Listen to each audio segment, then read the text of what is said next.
The Adeptus Astartes derive their lineage from the Emperor's own progeny. Molded from the Primarch demigods of humanity's Great Crusade, many Space Marine chapters are lauded for their deeds, made in honor of their Genefather's glory. Yet some among the creeds of the Astartes have no record of their origins, their lack of history acting as a shroud of secrecy as much as a stain of dishonor. For today, we shall elucidate the chapters of the Space Marines whose legacies are born of their deeds alone rather than the coattails of their primogenitor. The enigmas of the Angels of Death. The unknown chapters.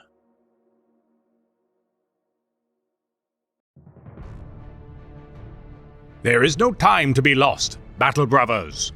Space Marines, today the enemy is at our door. We know our duty, and we will do it. We fight for our honor as Blood Ravens, as Space Marines, and we fight in the name of the Emperor. And if we die this day, we die in glory. We die heroes' deaths. But we shall not die. No, it is the enemy who will taste death and defeat. As you know, most of our battle brothers are stationed in space, prepared to deep strike. Our perimeter has been prepared in the event that our enemy should be so bold and so foolish. We have placed numerous beacons, allowed for multiple, simultaneous, and devastating defensive deep strikes. The Codex Astartes names this maneuver Steel Rain, and we will descend upon the foe. We will overwhelm them. We will leave none alive. Meanwhile, our ground forces will ensure the full defense of our headquarters. We are Space Marines. We are the Emperor's Fury. The Imperium of Man stands vigilant to protect the innocent from the manipulations of the ruinous powers. Its extreme methods questionable in their implementation. Such countermeasures combat threats of greater malevolence than the human mind can bear to comprehend. Using blade, bolter, and sacrifice to stem the tide of ruination. On rare occasions, the exemplars of humanity wield the weapons of the enemy in order to turn its bite against itself.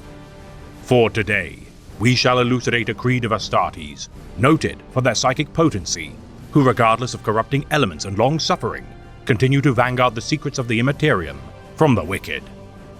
The enigmatic heroes of the Aurelian Crusades, the Blood Ravens. Despite the best efforts of Imperial scholars to ascertain the origins of this vaunted Space Marine creed, all efforts to uncover their founding have utterly failed. Whether willingly obscured by Imperial authorities or lost by careless remembrance, not even the highest-ranking members of this martial creed know a fragment of their genesis.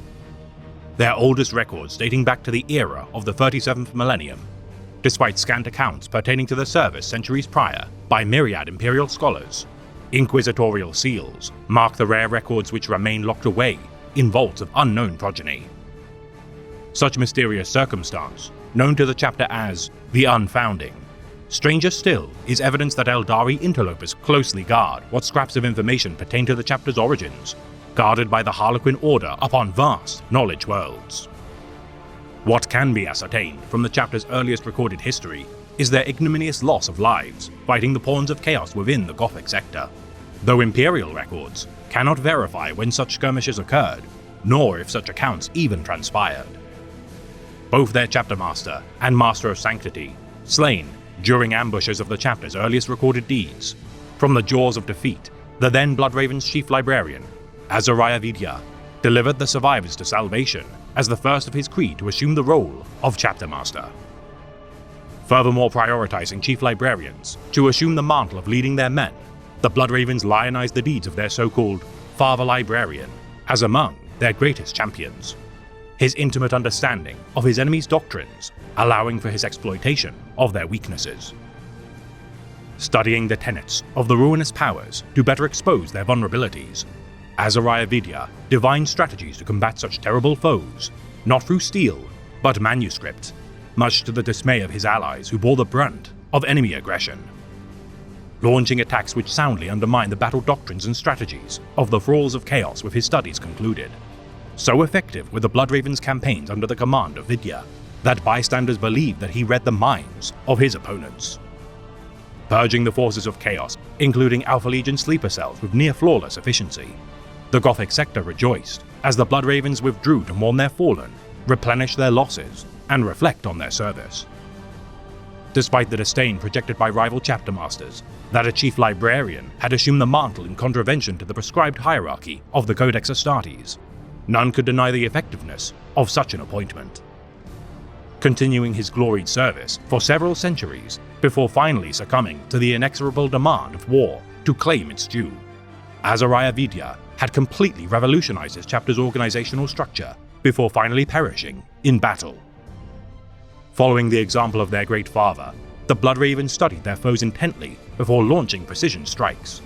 Their zealous charges bolstered with increasingly proficient librarians, as a result of Vidya's influence swelling the ranks of the librarian. Said to have written their sacred text, the Apocrypha of the Unfounding, which claims that the Bloodravens are sanctioned by the Emperor himself to retrieve lost heretical knowledge, and that they alone are capable of preventing such fell secrets from falling into the hands of those who shall misuse such artifacts. Possessing librarians far in excess of any chapter of the Adeptus Astartes, their pedigree, whilst derided by many, is nonetheless prized by elite organizations such as the Death Watch, who prioritize such experts for secondment to their order. Yet whilst the chapter for millennia staved off the malign infiltration of chaos corruption within their ranks, their meddling with the Immaterium could not last forever uncontested, and as war raged across the Imperium's domains during the 41st millennium, disaster finally struck. As chaos erupted across countless sectors of space during the era of the 41st millennium, the Bloodravens did not stand idle during the Imperium's millennia of greater struggle. Victorious during the fall of the Black Fortress of Vespa, cleansing of the penal world of Obscurus, and other noble campaigns, the first crucial step to the chapter's downfall began on the world of Cyrene. Following the appointment of Gabriel Angelos to the position of captain of the Bloodravens' Third Company, the promising senior officer returned to his homeworld of origin, only to find its people preparing for rebellion. His own father enabling acts of treason during Angelos' assessment of the blood trial recruitment efforts for his chapter. Angelos informed the Emperor's Holy Inquisition that Cyrene had turned their backs on the Emperor, and as a result were bombarded with exterminatus payloads to silence their heresy. Now bereft of a primary recruitment world, the Bloodravens turned their attentions to the Tartarus campaign as the Orc Xenos attempted to destroy the otherwise peaceful, civilized world. Leading his Third Company as they pushed back the Greenskin tide, Gabriel Angelos and his men uncovered numerous Craftworld Eldari repositories of strange relics said to aid in combating the forces of chaos. Large swathes of the populace not slaughtered by the Orcs falling to victim to the thrall of chaos. With time, the true architects of the Greenskin invasion, an Alpha Legion warband led by their nefarious lord, Baal, revealed their presence. Seeking to harness the powerful chaos artifact, the Maledictum, to achieve apotheosis as a demon prince of the blood god, Khorne, Lord Baal fell for the manipulations of his lieutenant, Sindri Mir, whilst the Suriani of Craftworld Biel-Tan attempted to thwart their scheme. Gabriel's battle brother, librarian Isidore Akaios, enticed by the power of the Maledictum, turned on his brethren. His death at the hands of Angelos a sign of things to come, as future Bloodravens inevitably wrestled with their allegiance to the Imperium. The resultant bloodbath between Astartes, Guardsmen, Xenos and heretics, costing immense losses of lives on all sides. Regardless of such losses, the Bloodravens carved a path to Lord Baal and witnessed his death at the hands of Angelos. Having betrayed his master to claim the Maledictum for himself, Sindri Mir began a ritual to submit his soul to the ruinous powers and revive the power long confined by the Eldar, its influence magnified by the blood spilled on the soil of Tartarus. Releasing the dormant demon with a strike of his demon hammer, Gabriel Angelos, against the pleading of the Eldari, could not allow such a powerful entity to remain confined should a chance to strike it down present itself. Withdrawing from Tartarus as the demon's essence fled, soon after the campaign's conclusion, members of an Imperial survey team uncovered the ruin of an ancient Bloodravens fortress monastery upon the world of Cronus. Dispatching 3 Bloodravens companies to cleanse the besieged world of the expansionist Tau Empire led by Commander Shasso Case, the Astra Militarum regiments under the command of Governor Militant General Lucas Alexander refused to accede to the chapter's demands to fully withdraw, in order to maintain secrecy of their findings and allow the Astartes to purge the planet of Xenos threats. Inciting the infamous Dark Crusade, the Bloodravens opened fire on the Astra Militarum, the conflict further escalating with the involvement of the Wordbearers commanded by Eliphas the Inheritor, Orc-Wa of Warlord Gorguts, and Craftwell Baal-Tan, led by Farseer Taldir. Overseeing the deployments of the 1st, 2nd, and 4th Companies, Captain Davian Fool crushed the Xenos and Heretics until only the subjects of the Imperium remained. His assault of the Militarum stronghold, surrounding their recovered and restored Titan Hellstorm cannon within Victory Bay, bolstered by Militarum dissidents who refused to combat the Emperor's Angels. Ending the reign of Governor Militant Alexander, the Bloodravens regardless honored his staunch adherence to his ideals and commended his efforts, executing the dissidents who aided their cause for betraying their comrades following the death of their commissar. Awakening the Necrons slumbering deep beneath the surface of the Tomb World, their patience was rewarded by allowing the many factions of the Dark Crusade to diminish one another before entering the fray. Infiltrating the Necron subterranean complex within the Furibis Plateau, the Bloodravens demolished key structural foundations within the catacombs, burying their final remaining enemies before answering summons for their actions. Questioned by Inquisitor Mordecai Toth pertaining to their actions made against the Astra Militarum, Davian Fool rejected aspersions that his actions were heretical, yet incurred censure from his chapter master, Azariah Kairos. His faith shaken despite the plaudits made during his service to his chapter, Davian destroyed the relics retrieved from the Temple of Koronus, refusing to intervene with chapter politics due to the arguments made between himself and his chapter master. The Second Company, forevermore proclaiming the mantra, victory over death, in deference to Fool's incredible victory. A rift between the members of the Bloodravens, regardless, began to grow, allowing for further dismay to spread.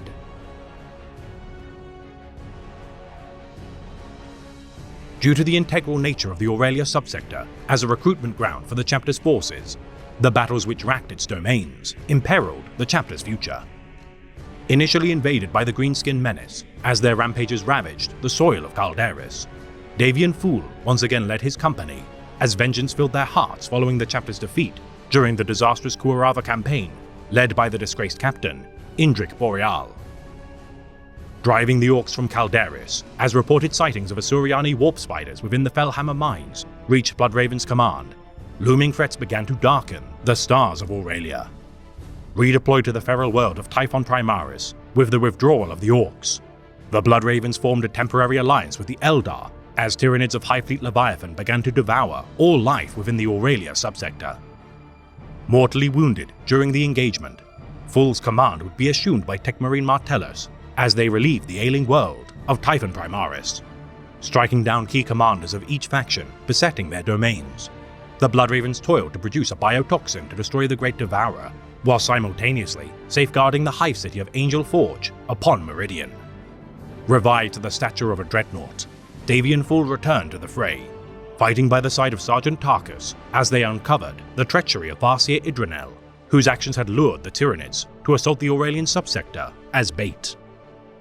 Hoping to annihilate both the Bloodravens and Tyranids during the conflict, her plot would be foiled as the battle barge's litany of fire weakened the hive mind, allowing for its infection with the biotoxin through its feeder tendrils.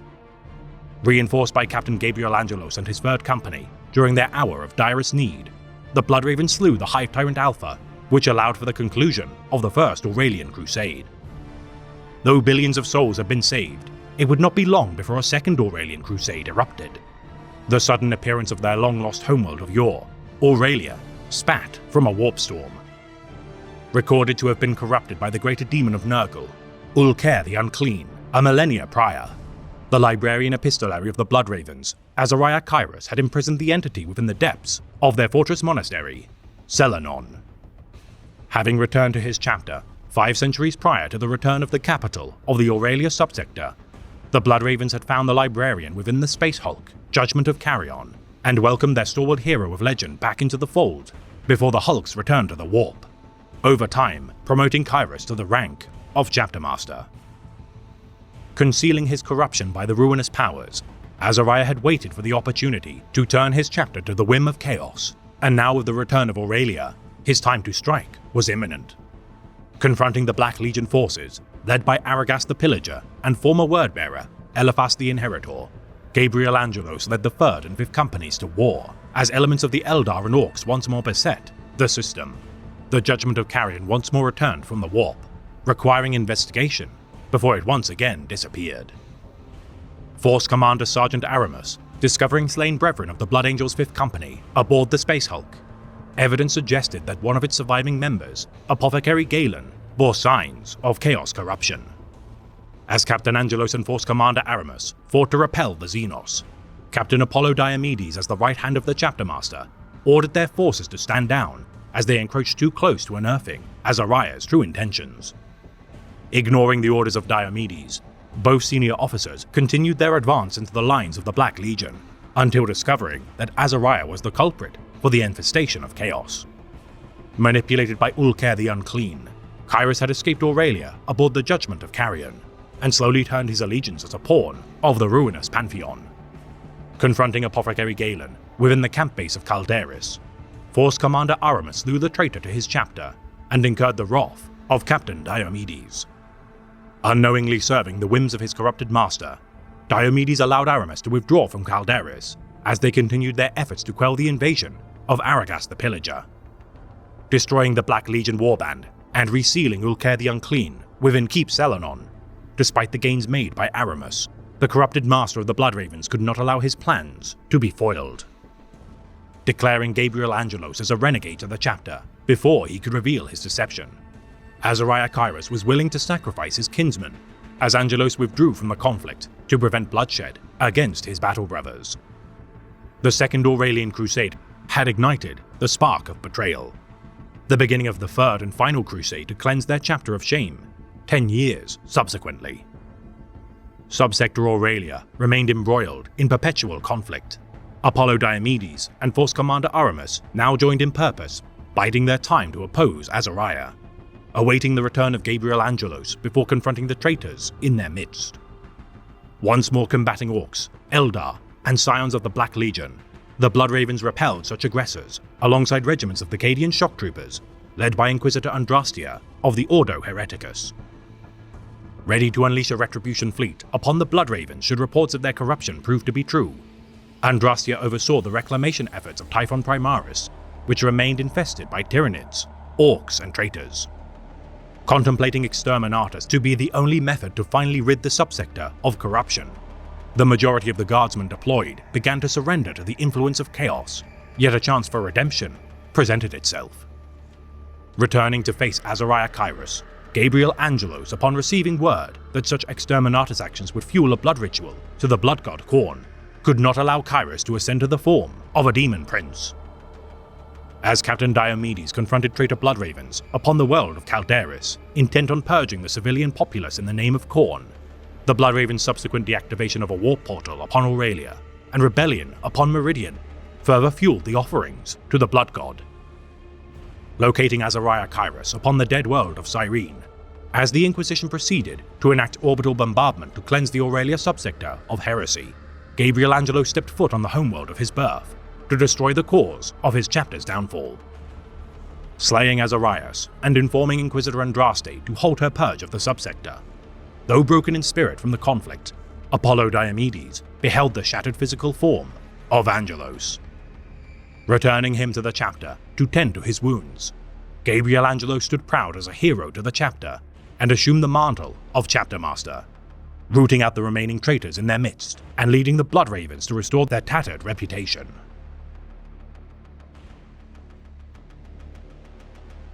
Since the sundering of their original fortress monastery of Selenon, henceforth these Astartes roam the stars as a fleet-based chapter.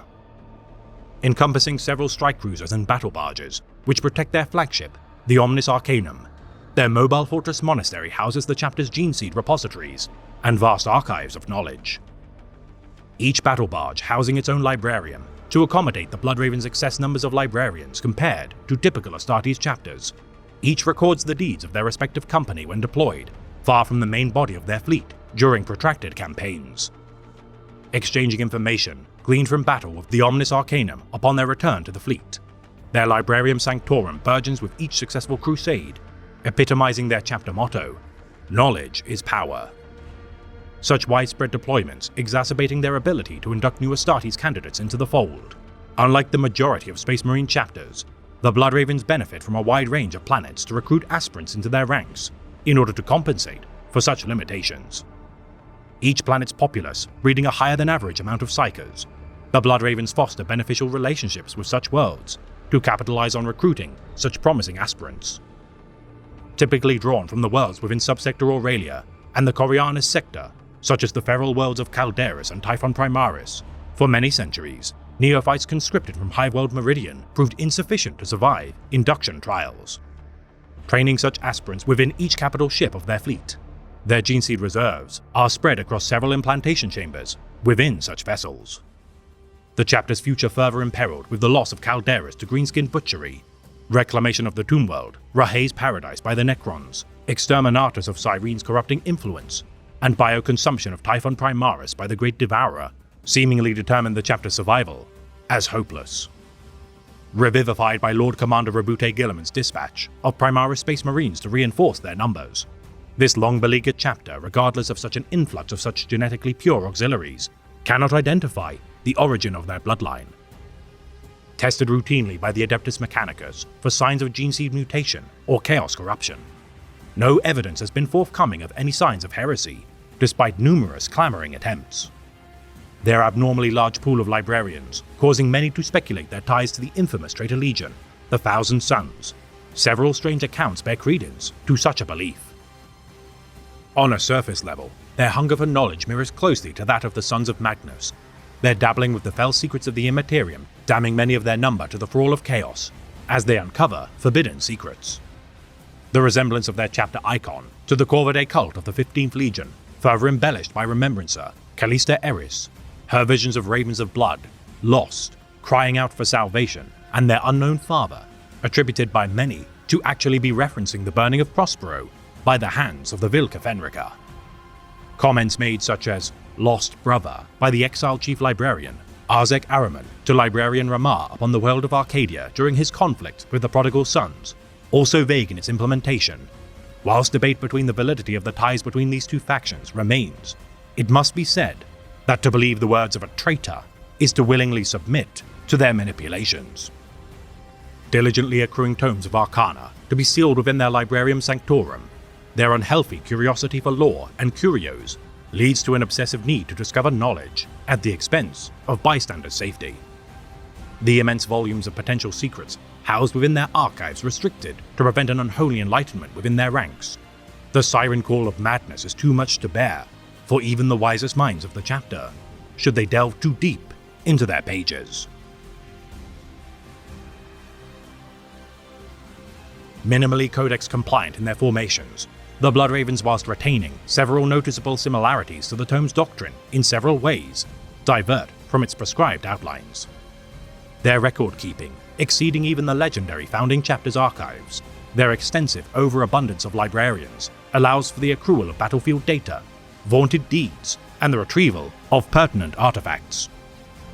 Respecting the teachings of the Codex Astartes battle doctrines, due to its continued reliable wisdom 10,000 years after first being drafted, the Bloodravens regardless deviate from its advisements should a more optimal resource of strategy present itself. Predicting the movements of their enemies prior to launching their attacks, the Bloodravens rely heavily on their librarians' advisements due to the stunning victories achieved when acceding to their divinations. Proven dangerous due to the recent events in the chapter's history, the Bloodravens' willingness to never deviate from strategies once engaged cost many casualties to their number with the corruption of those they relied on so heavily. Their companies complying with the Codex's protocols on size, combat specialization, and training standards, the first major deviance from convention is their appointment of librarian advisors to every company commander as standard. Allowing for members of the Librarius to assume the rank of company commanders should their senior officer fall in battle, it is common practice that gifted psychers maintain leadership postings within outposts, voidcraft, and even captaincy roles. Maintaining squads comprised solely of librarians within their first company elite, only missions of the direst import require such bespoke forces to be deployed. Re-examining many of their traditions following the betrayal of Azariah Kairos and appointment of Gabriel Angelos as their current chapter master, the chapter's focus on the elimination of the servants of chaos as a priority has not seemed to affect their reverence for the Librarian Creed. Fielding an honor guard, as is typical of a Space Marine chapter, the Blood Ravens also utilize specialist carders to effectively utilize their psychic influence over the warp. The most capable librarians of the chapter form the Secret Ordo of Psykana, leading armies of servitor thralls on missions to recover ancient archaeotechnology and relics of humanity's long eroded past. Secret Masters of the chapter, comprised of veteran Astartes, advise their chapter master on the best course for the Blood Ravens. Their insight of secrets gleaned from the warp, sworn to secrecy, yet whispered among themselves to achieve optimal strategic outcomes. The training to become a Blood Raven's librarian, among the most deadly trials a psychically gifted Astartes can face. Those who fail in their initiation are executed, to prevent becoming conduits for demonic possession. Those two mutated to be silenced with a single bolter shell, constrained with pentagrammically warded chains, and taken to the Tower of the Omnis Arcanum, studied by the chapter's librarians in search for signs which cause their failure to succeed, in order to prevent future calamity. Wary of the legacy left by the Thousand Sons Legion and their naive downfall, under the stewardship of Gabriel Angelos, the chapter have begun to hone self-reliance without the direct supervision of librarians, orchestrating alternative contingencies to rely on throughout their service, with the added variable of chaos corruption within their own ranks. Whilst the Blood Ravens still value their Psyker brethren, they must regardless factor the chance that they may one day turn against them. The potency of their librarians, regarded far and wide as among the finest of the Adeptus Astartes, such is their power that even the clandestine Grey Knights are known to them. Trusting the Blood Ravens enough to dispatch a task force to aid their efforts during the Dark Crusade, whilst remaining hidden from the prying eyes of all other active combatants, the sanction of the Ordo Malleus for the chapter is regardless not shared by its peers. Aware of the corrupting influence of chaos within the ranks of the Blood Ravens during the Aurelian Crusades, the Ordo Hereticus for a time pursued action to barrage their fiefdoms within the Aurelian subsector with Exterminatus payloads. Increasingly beset by Tyrannid and Chaos forces, the actions of Gabriel Angelos prevented calamity as the Puritan Inquisitor Andrastia stayed her hand, the righteous deeds of their newly elected chapter master earning them leniency as the watchful eye of the Inquisition remains fixed on their deeds. Fervent in their worship of the Master of Mankind, in excess to most chapters of the Astartes Creed, though they do not perceive the Emperor as a god, they nonetheless deem him as the mightiest of any being as they shout their battle cry for the unknown Primarch and the Emperor. Their librarians' war cry that knowledge is power, guard it well, epitomizing their veneration of information, which allies them closely with the priesthood of Mars. Often accompanying Mechanicus explorator fleets to aid in mutual discoveries of archaeotech and long-forgotten relics, the Blood Ravens deny malevolent enemies of the Imperium technologies they might use to harm its domains, whilst benefiting from gifts of the Adepts of Mars to bolster their own arsenal. Wary not to form official pacts or bonds which may interfere with pre-established relationships of the more technologically savvy Astartes chapters, both parties are content with missions made purely out of self-interest, wherein both shall be rewarded with spoils of their toil. Fastidious in their record-keeping as their archives burgeon, though their past is lost to time, the chapter refuses to allow others to befall their fate as orphans of history. Their insatiable hunger for knowledge exposing them to heretical threats, many chapters deride their probing attempts to discover secrets not meant for even the Emperor's angels. Routinely stirring confrontation with the Inquisition when leading armies of servitors to excavate potentially dangerous artifacts. Despite the protestations that their actions are made to thwart the archenemy, the Blood Ravens rarely provide sufficient proof of their assertions. The censure of the chapter by the Ordo Malleus and Hereticus, following the Third Aurelian Crusade, stalled by the emergence of the Great Rift. Imperial authorities now find themselves busy with more pressing issues and seemingly have abandoned further investigations. Standing less than half strength and now cut off from the wider Imperium, the Blood Ravens ordered all hands to support ailing worlds within the Aurelian subsector as the Cicatrix Maledictum continued to spread. Located by an emissary imperator's custodian of Rabute Guilliman's torchbearer fleets, the Blood Raven 7th Company, commanded by Captain Atanaxis, established contact with the servants of the throne. Informed of the Avenging Sun's appointment as Imperial Regent and creation of the Primara Space Marines. After a very tense meeting, the Bloodravens received the means to replicate this new breed of Astartes. Now fully integrated into the Bloodravens' ranks, sightings of these indomitable soldiers within the Somnium Stars are a sight to behold, as they purge the enemies of the Emperor with renewed vigor.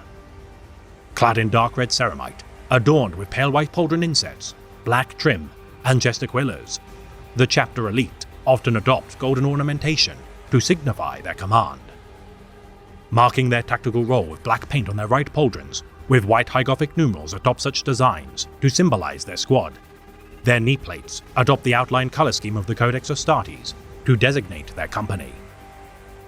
The symbol of their chapter, a red blood drop imposed atop a black raven in flight, though reminiscent of the legacies of the Blood Angels and Raven Guard, it does not bear credence to genetic ties to such primogenitor chapters. Prioritizing research into the gene seed of their Primara Space Marine kinsmen to ascertain the true identity of their Primarch lineage, though the apothecaries and librarians of the chapter have gained understanding of integrating their own Primaris into the fold, none know if they have succeeded in discovering the nature of their origins. For should the most disparaging claims of their lineage be true, perhaps it is better to keep such facts buried for the sake of the Imperium. For while knowledge is power, it can nonetheless be used to harm those naive enough to misuse it.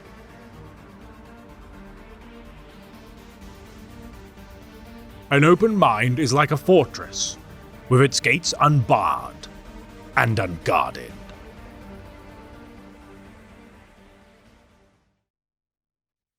We are the protectors of humanity and its judges.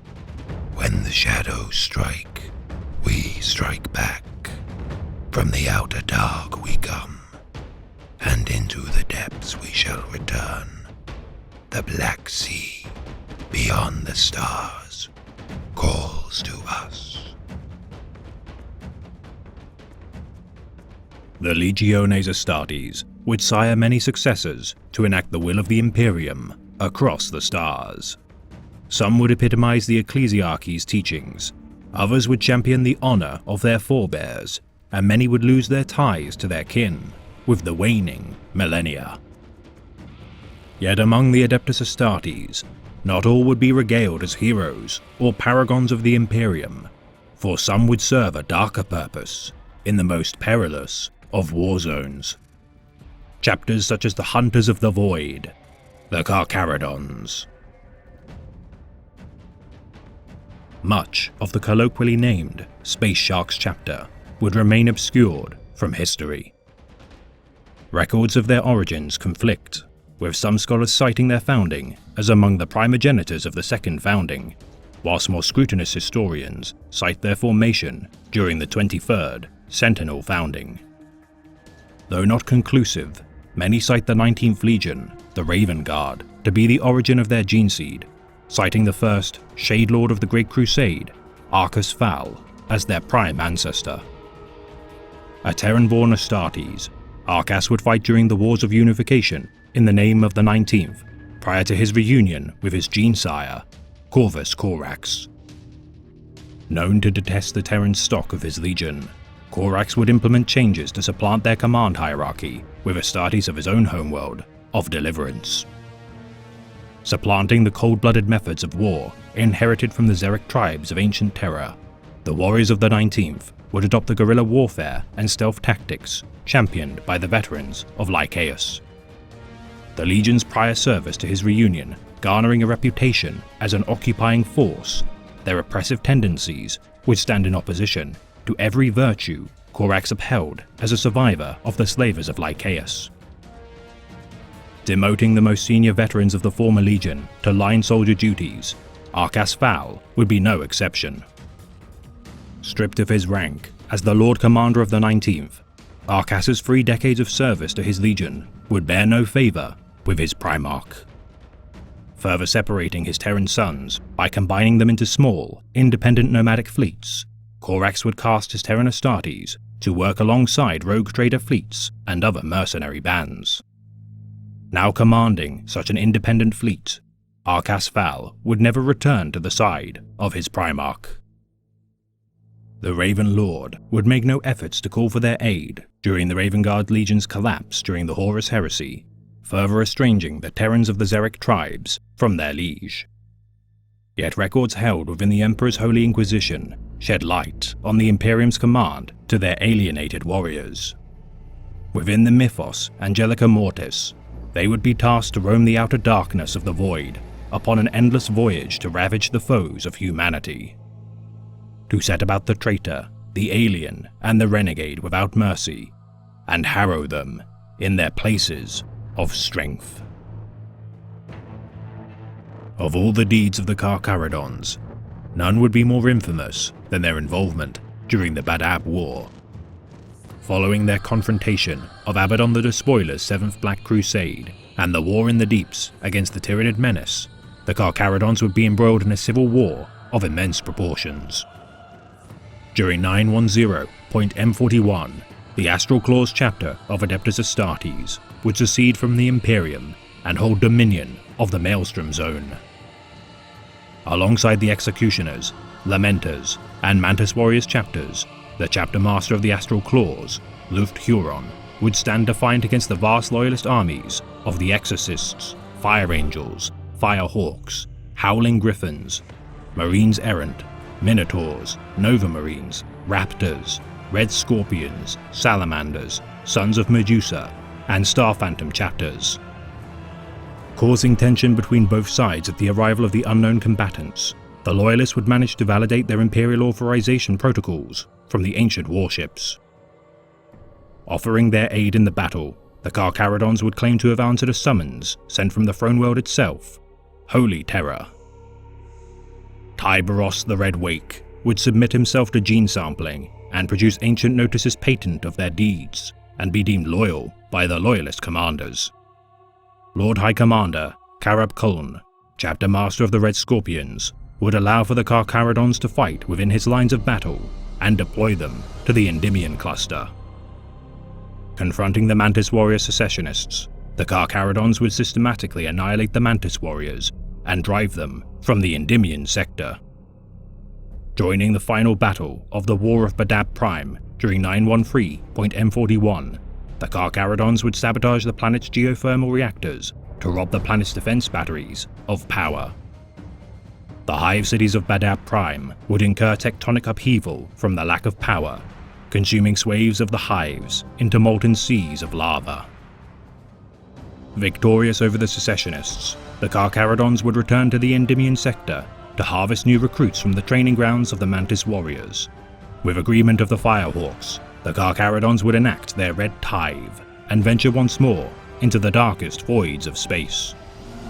Continuing their ceaseless persecution of the enemies of the Imperium within the most perilous of the outer reaches of the galaxy. Little else is known of their deeds prior to the return of the avenging son of the Imperium. Battling the Wordbearers Legion upon the world of Bador V, in the wake of their victory against the traitor forces, Primaris Marines of the Ultima Founding would be dispatched to their long-distant chapter. Their reinforcement allowing for their continued service within the most treacherous systems across the galactic edge. Incurring numerous losses during their many battles across the stars, the unconventional chapter must draw recruits from the most inhospitable of worlds. The so-called Red Tithe must be enacted by the Reaper Prime of the chapter, following the Edicts of Exile. Harvesting fresh recruits from worlds liberated by their blades, the Carcharodons replace their Astartes numbers and vast labor serf population with their claim of Imperial lives. Attrition is incredibly high in comparison to their cousin chapters due to their gene seed flaws, with few aspirants of the chapter surviving the trials to become an Astartes. Gaining battlefield experience from not only the Scout Company, but each of the chapter's battle companies, each aspirant of the Red Tithe shall be bloodied for a minimum of a solar decade before earning their revered Exile markings. Tattoos earned through deeds, designs such as spiral loops of their forearms and scalps, are symbols of their deeds in battle. Each aspirant shall be regarded only by the number of their squad prior to their ascension. Once proven to be worthy as true Astartes, new Void Brothers shall be given a Void name.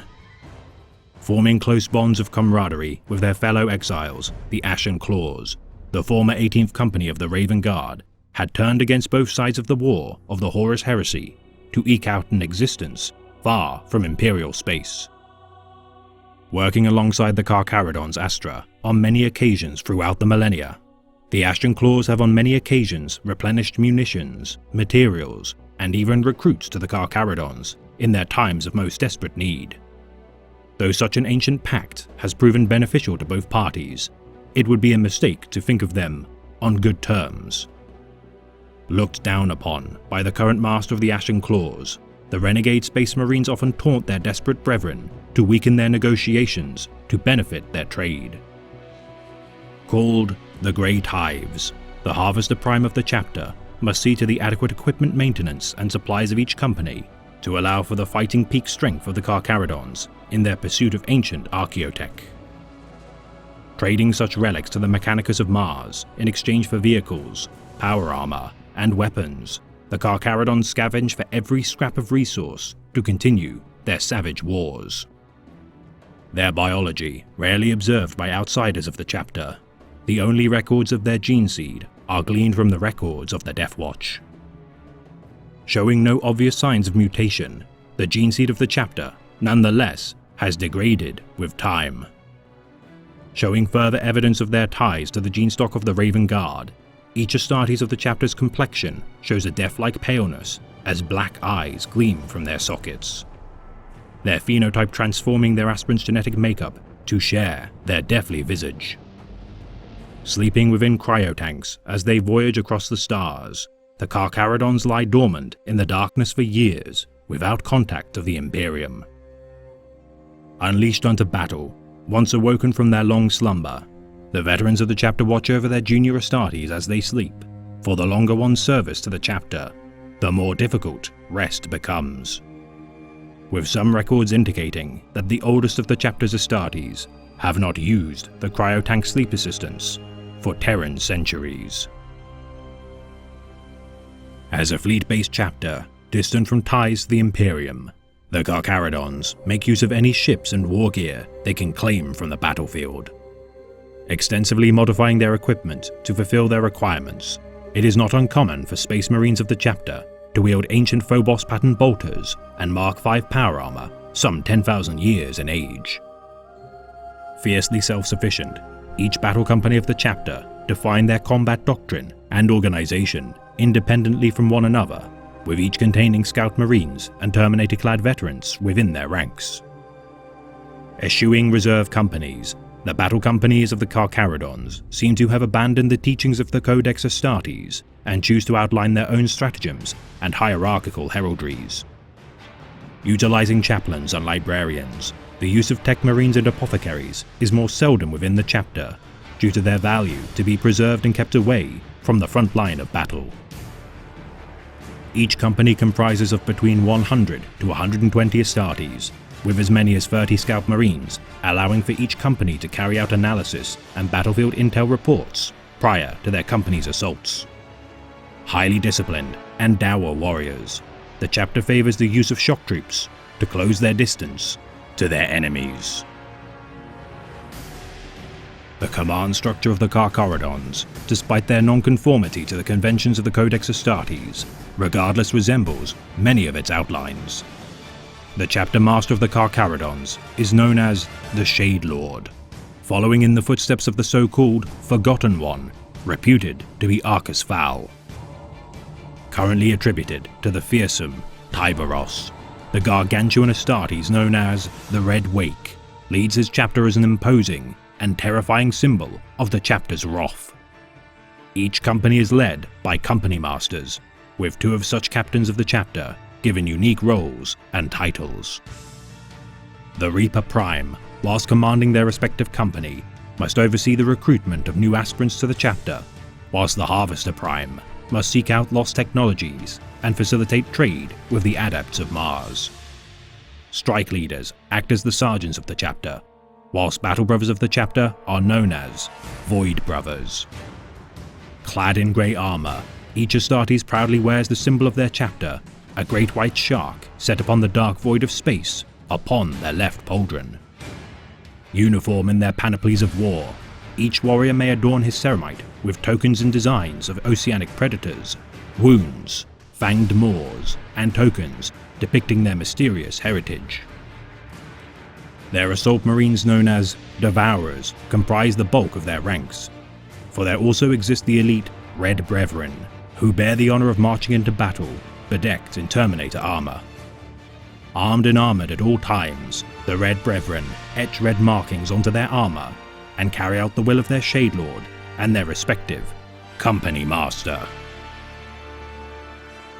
Observed to be experts at rapid deployments, the Carcharodon show disdain for methods of protracted warfare. Experts of stealth, infiltration, and surprise attacks, it would be unwise to assume that the Carcharodons are not adept combatants without their tactics of subterfuge.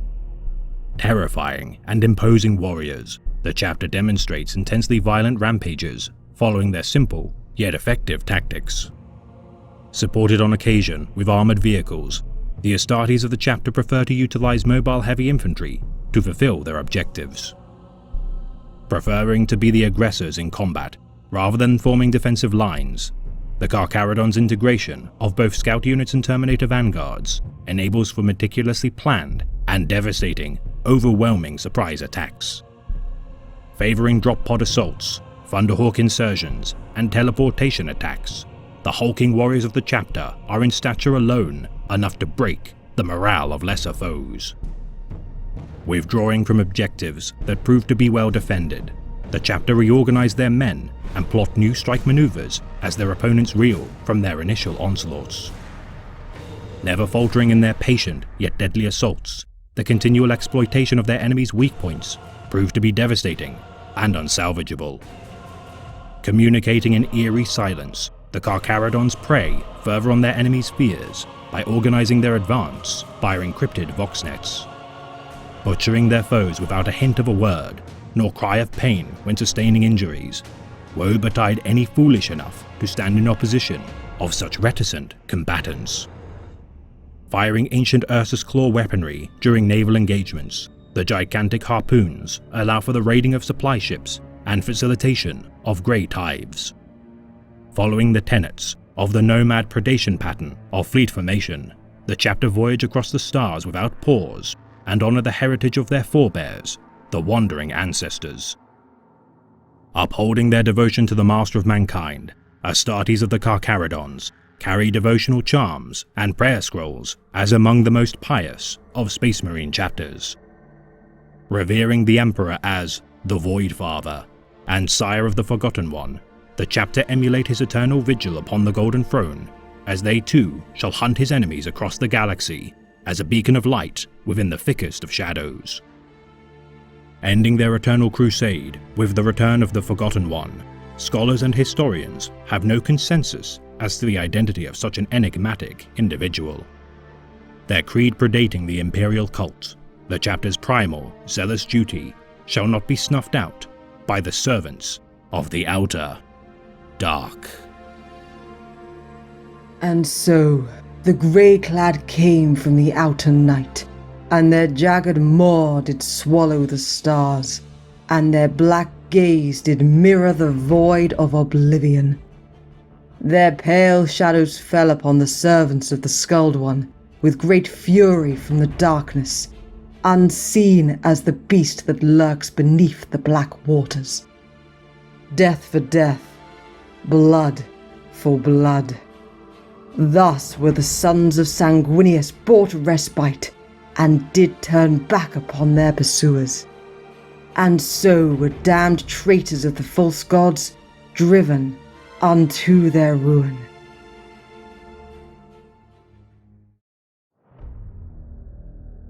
Of all the legends of the Imperium, one of the strangest is that of the Legion of the Damned. For those who know where to look, there are many corroborated accounts of these otherworldly warriors, their unexpected appearances upon a desperate battlefield, and their sudden and inexplicable disappearance at the battle's end.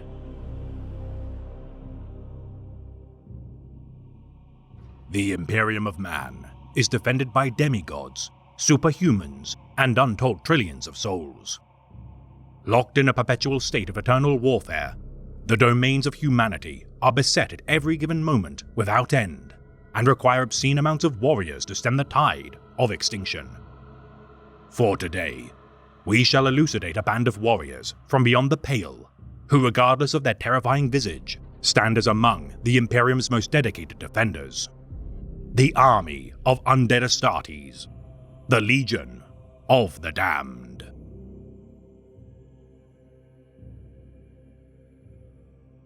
In order to understand the origins of the Legion of the Damned, one must scour what information exists of their current deployments in order to glean insight into their past. Many theories have been cited by various branches of the Imperium's scholastic classes, though a true consensus has never been reached to fully explain the phenomena of this chapter of ghostly Astartes. The Librarian Creed believe their manipulations of the warp to have imbued the conviction of the fallen to punish the guilty to have manifested into a life of its own. A consensual hallucination conjured by the collective resolve of humanity as it feeds into the Immaterium. The Adeptus Astartes, regarded as the Emperor's will made manifest, it is reasonable to assume that the veneration of their creed upheld by trillions of souls has galvanized into a material form. Members of the Inquisition foretell the Legion of the Damned to be demonic in nature, tools of the Emperor which can be summoned where the barrier between real space and the Immaterium wanes. The first recorded presence of the Legion of the Damned, cited during the war within the Webway, it is said that the Master of Mankind gathered the souls of loyalist dead, such as those upon the Urgal Depression of Istvan V, to fight once more, his fallen son, Ferrus Manus, leading the charge. Yet among such theories, one is regarded as the most crucial to understanding the formation of this legion of spectres, their connection to the extinct chapter, the Firehawks. Sired during the 21st so-called Cursed Founding, these veterans of countless campaigns, including the Badab War, had nonetheless suffered many losses, including 2 of their homeworlds during their millennia of service. Verging on losses which could have caused their extinction on several occasions, as is befitting of their chapter iconography, the Firehawks arose, alike to the proverbial phoenix, with each catastrophic loss. Noted for their merciless disregard for the plights of endangered collaborators in battle, their withdrawals during their allies' times of need would reach its zenith when fighting alongside the venerated first founding chapter, the Iron Hands. Beginning a 3-century-long feud between the two chapters, such ignominy would be resolved during a duel for the chapter's honor, with the death of the Firehawks' then commander by the hands of the Iron Tenth. Their last recorded action, made during 963.M41, the Firehawks investigated the Crow's World subsector in order to engage Eldari raiders of an unprecedented scale. Requiring the entirety of their chapter and their mobile fortress monastery, the Rapturous Rex, to combat the Xenos. Their amassed strength of 5 Voidcraft, more than 800 Astartes, and 2,000 personnel lost within the tides of the Immaterium, with no word from the chapter for 20 years since their departure. All hands were recorded as lost, as the Bell of Lost Souls tolled 1,000 times to mark their passing. Though a black candle was lit within the Chapel of Fallen Heroes, it is said that these stranded Astartes did not truly perish. Transformed by the influence of the warp, despite their hearts remaining pure, these warriors refused to abide the enticements of chaos. Answering hails to combat overwhelming assaults made against the domains to the Imperium's infrastructure, Imperial Navy patrols arrived to such hails, finding masses of enemy corpses, littering war zones with no sign of their aggressors. The final account of this spate of strange occurrences, recorded within the SIFT system of the Mandeville Point, such vessels secured burial coffins left in the wake of a withdrawing voidcraft of the concluded war zone. Identified to have originated from the Firehawk voidcraft, Absolute, the decayed remains of 2 space marines with an armor marked with unknown heraldry, for a time puzzled the inquisitorial investigators. The enigmatic Astartes, aiding a beleaguered research station beset by Orc freebooters a year later from this incident.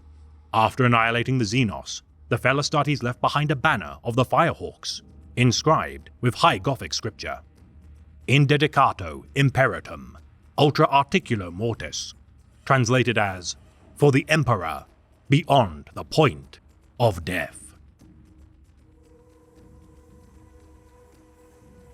While evidence supports the claim that the Firehawks are most certainly members of the Legion of the Damned, it is by no means unlikely that this band of ghosts have assimilated many fallen Space Marines into their ranks. The integration of the Firehawks, merely the newest batch of Phantoms to join their cause, laying to rest their former trappings of their chapter, in order to assume the mantle of death incarnate.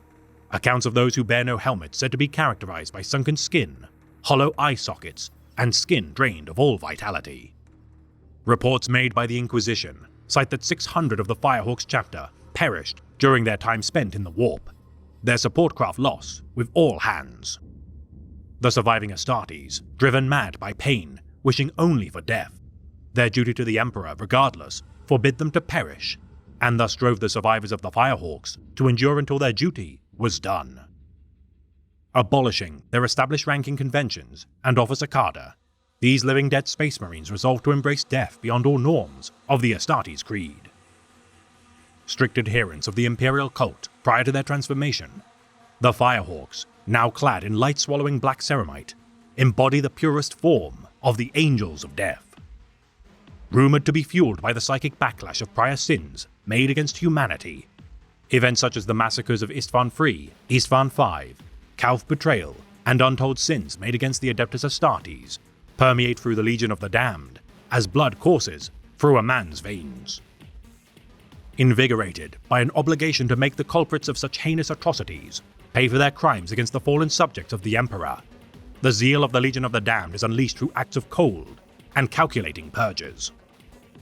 Finding no trace of teleport signatures from Auspex data retrieved from war zones where the Legion has been present, the Inquisition surmises that these supernatural entities harness warp travel independently from the Astronomicon in its pure, raw form. Able to traverse the galaxy, even when warp storms engulf much of the Imperium's domains, it seems that the Legion of the Damned can infiltrate practically any location which may otherwise seem unreachable. Yet speculation assumes that should psychic wards and countermeasures be strong enough, these may bar the Legion's path. Diverting immense resources to find a means to harness such mastery of warp traversal, the Ordo Chronos, should they prove successful in replicating the Legion's methods, could revolutionize the Imperium's war effort by enacting simultaneous sudden strikes across the length and breadth of the galaxy. Each member of this branch of the Inquisition spending their entire careers hoping to one day study a single first-hand account of the Legion's actions. Despite the best efforts of the Ordo Chronos, these spectral Astartes seem to have an uncanny ability to conspire with natural disasters, telekinetic phenomena, and even mass onsets of cranial aneurysms to prevent their secrets from being uncovered. Bursting from sulfur-laced pillars of flame at the height of the most terrible war zones, those blessed with the fortune to witness their combat regale tales of the greatest feats of martial skill imaginable. Never wasting shot nor blade strike to wound, every action of the Legion of the Damned ensures another kill to their tally, their economy of motion causing all mortal Astartes who bear witness to be rendered awestruck. Force weapons, melted discharges, and even plasma fire pass through their forms, as if through thin air, with only rare successful strikes being shrugged off, which would otherwise ensure the destruction of even a heavily armored dreadnought. Typically armed with bolters, flamers, heavy flamers, and multi-melters, the Legion of the Damned cleanse the wicked with purging flame, facilitated by incredible efficiency. Once battle subsides and survivors have been saved, these ghostly Astartes vanish from the battlefield, with no fanfare, nor word spoken, the holograph-like static which remains the only brief trace of their intervention. Every machine spirit of scanning technology which attempts to analyze such phenomena is forever traumatized, rendered non-functional unless attended to by among the most expert Magos or Tech Marines of the Omnissiah Creed. Such machines unable to recall any data they have extracted, the mortal survivors of such incidents also incur bouts of mass amnesia, despite the scent of the burnt flesh of the Legion persisting within their nostrils for solar weeks, if not their entire lifetime. Demanding that all known information be compiled into an extensive report, the High Lords of Terror commissioned Quadrimestor's Thesis of Perpetual Martyrdom to pull all known insights of the Legion of the Damned into a comprehensive tome. Believing them, despite their warp contagion, to be compos mentis, or having mastery and control of one's mind, Imperial authorities have concluded that this clandestine order of Astartes deliberately obfuscate their strange powers and sparing involvement with the wider Imperium to quarantine their affliction from spreading. Knowing their effectiveness in battle to be too great to squander, it is the belief of Imperial scholars that the Legion is brief in intervening in battle as a matter of practicality before finally succumbing to the madness which will eventually claim them, body and soul. Their terminal affliction, whilst imbuing them with great power, inevitably destines them to eternal damnation. For during their final battles, each Astartes shall surrender to the Pyro Mortis, a state of flame-wreathed berserker fury. Burning away the Astartes' essence in a spectacle of warp immolation, the effects of this curse are accelerated the more times each Space Marine of the Legion takes to the field. Their deeds forever changing the fate of the Imperium. One such incident saving the life of Commissar Fletchlack from the orc freebooters of Bone Dogs would ensure the Commissar's destiny to thwart the summoning of a mass demonic incursion by a psyker known as Exagius. Aiding their fellow Astartes on occasion, such as the Salamander's kill team from the traps of the renegade Draco clan, even the Avenging Sons' Terran Crusade would have been imperiled without the intervention of these phantoms of war. Active throughout the 40th, 41st, and 42nd millennia, the Legion of the Damned earned further glories for the Imperium during the Pyrocataclysm of Validad Prime, Doom of Idere, Defense of Syrtis Minor, and even Abaddon the Despoiler's 13th Black Crusade. It is a testament to their mysterious origins that few Astartes of the Legion of the Damned retain their former heraldry nor symbols of heroism. Their swift appearance and dispersal impossible to track. Scholars of this elusive chapter rely purely on luck and witness accounts to compile data on this army of wraiths. While accounts such as reports filed by Ultramarine 4th Captain Uriel Ventris cite the resurrection of his legendary forebear within the tomb of Remus Ventanus, confirms him to have borne sigils of Ultramar's legacy, it is unknown if the spirit of the hero of Calth fought as part of the Legion for a singular engagement or joined the Legion entire, though it is likely he now slumbers eternal with the blessings of the Emperor. Their supposed leader, veteran Sergeant Atticus Centurius of their first company, wielding a fell Crozius known as the Animus Malorum. This weapon is said to siphon the souls of the living in order to heal and reanimate fallen brothers of the Legion of the Damned. While the slain Primarch of the Iron Tenth, Ferrus Manus, commanded their ranks during the first engagement during the war within the Webway, no further accounts can support claims that he still leads them to this day, though the Legion's preferred adoption of rapid shock assaults and overwhelming force may belie the unseen hand of Ferrus orchestrating their campaigns. Capable of fielding Rhino and Dreadnought heavy armor units, the Legion's Devastator squads lay waste to all who evade their surgical strikes of their tactical marines. Their sudden close quarters onslaughts, supported by overwhelming bike squad formations, their speed and agility could rival even that of the White Scars. Each armament carried into battle, weathered with age, such as their extensive plasma weapon arsenal. These volatile guns, dating back to the years of the Horus Heresy, adds credence that many of these souls are revenants of the fell Dropside Massacre of Istvan V. Caring not for fatal, overcharged volleys of such weapons, which may endanger themselves, every Astartes of the Damned Legion welcomes such risks as a potential means to deliver them to the Emperor's side for their glorious final rest.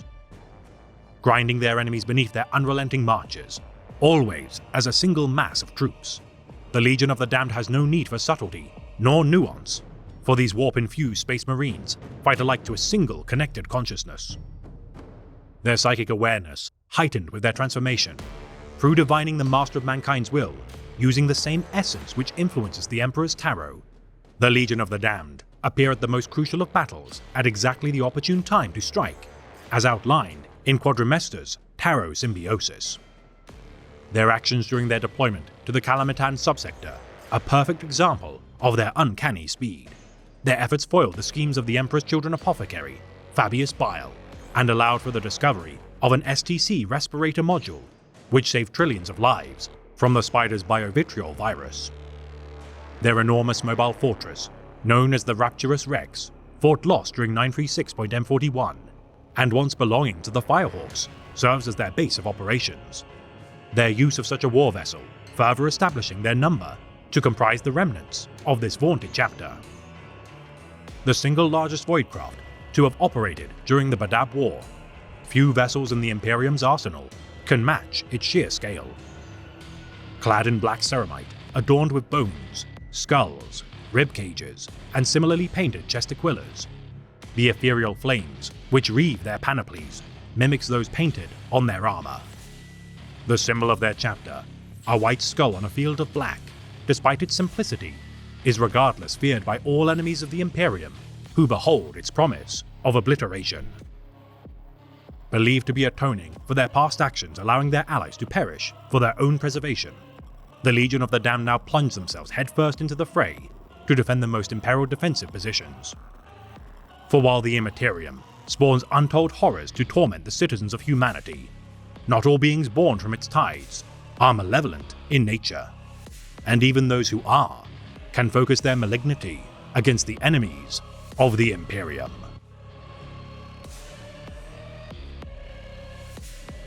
They are creatures born of the warp, that much even a child could divine. Though they wear the shape of mankind's vaunted defenders, is a matter as immaterial as the warriors themselves. They are demons, and they must be brought low, just as with all their malefic kind.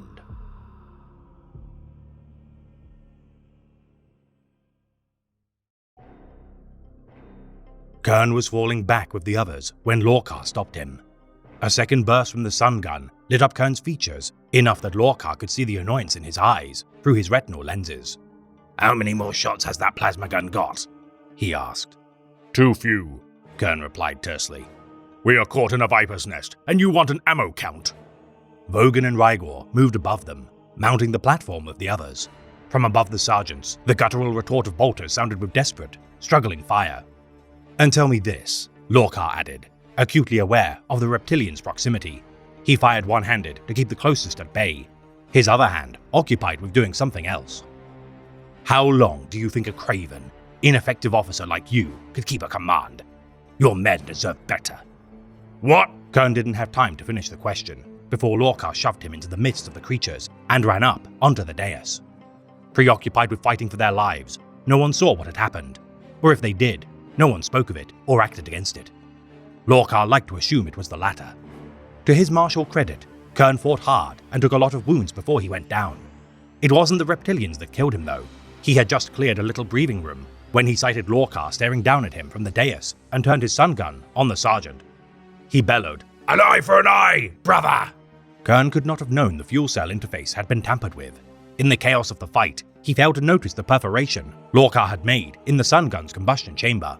It went up like a miniature supernova as soon as the trigger was pulled, and the blast wave hit like a sledgehammer a half-second later. "Burn, filth!" Lorcar bellowed amidst the storm, standing defiant as the edges of the explosion buffeted him. He shouted to the others, "To your feet! Move!" The breach had reopened, thronged by corpus and mist and the noisome stench of half-cauterized snake meat. Karvak went first, with Renard and Vathek close behind. All three were carrying minor injuries, but their restored plate had saved them from serious damage. They held the door as the others surged through, some dragging bodies of the wounded with them. Lorcar was last, keeping any reptilian survivors at bay with single kill shots. A brief visual count through actinic fog and carnage suggested there were still over 100 left. More could be lurking, yet to rise. Backing up across the threshold, eating through his very last few rounds, Lorcar saw an unexpected figure emerge from amongst the sundered reptilian bodies. "Kern's alive," Vathek articulated everyone's belief.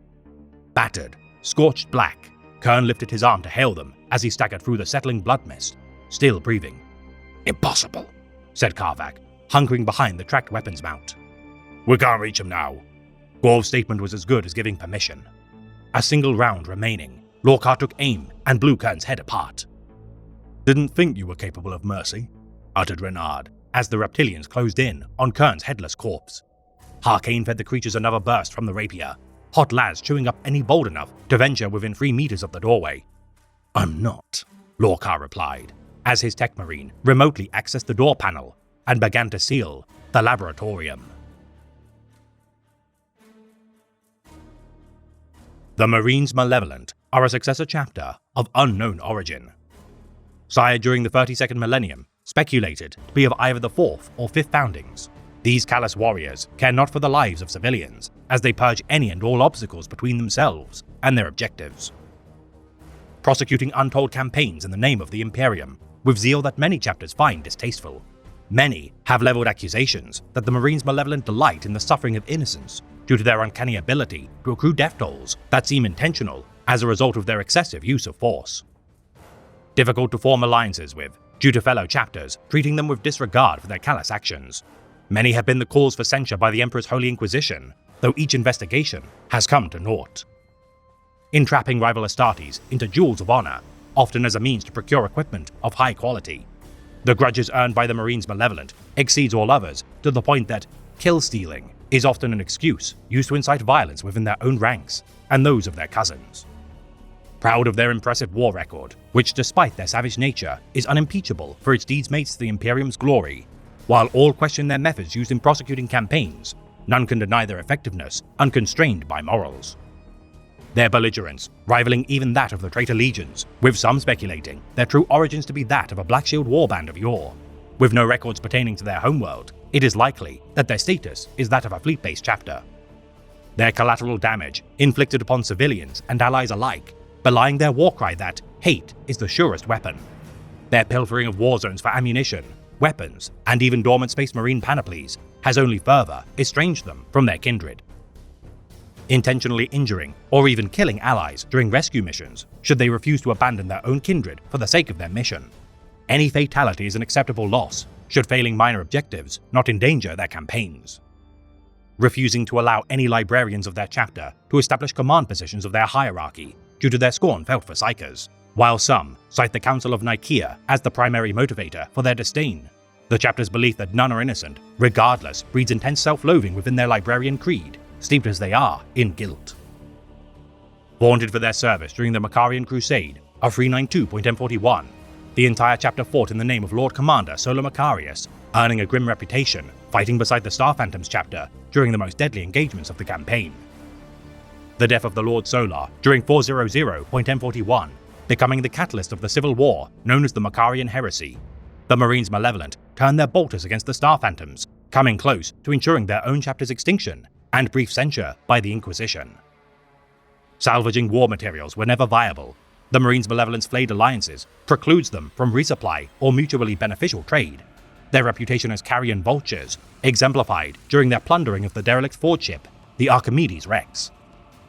Second Company Captain Vinyar, ignoring the plights of Mechanicus survivors, as his squad sergeant, Lorcar, sought to strip the vessel of all useful artifice in flagrant violation of established treaties with the Adepts of Mars, to return rightful technologies to their care.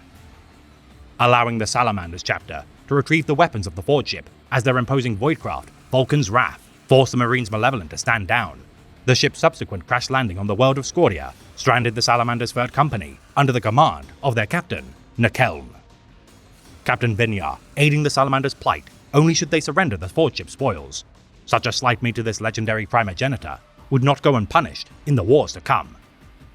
Returning the Third Company to Nocturne amidst accusations that Vinyar's men had intentionally shadowed their vessel, Chapter Master Tushan, though honoring the agreement made by Captain Nakeln, bid the Marines' malevolent to step cautiously should they not incur his wrath. Deploying 2 companies to the Third War for Armageddon of 998.M41, launching an assault of the Emperor's Deliverance refugee camp of Hades Hive, costing thousands of civilian lives in the process. Despite censure from the Emperor's Holy Inquisition, it would fall to the Salamanders to humble these antagonistic Astartes. Chapter Master Tushan, confronting Captain Vinyar for his slaughter of refugees, using whirlwind artillery, destroying the encroaching orcs after 6 hours of bombardment.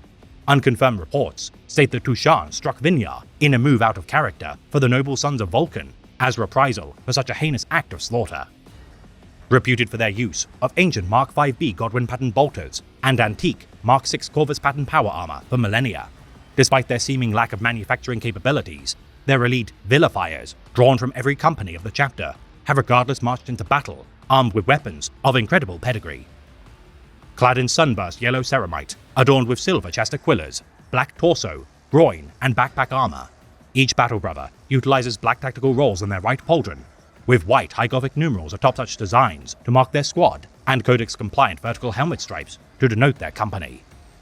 The symbol of their chapter, a black stylized thunderbolt with wings protruding from its top upon a field of sunburst yellow, emphasizes their ability to strike fast before withdrawing. Their Primaris torchbearer fleet, beset by Tyranid hive ships with an Imperial Nihilus during the 42nd millennium, the shield captain of the Terra Nostra ordered an emergency teleportation to the death world of Loke II.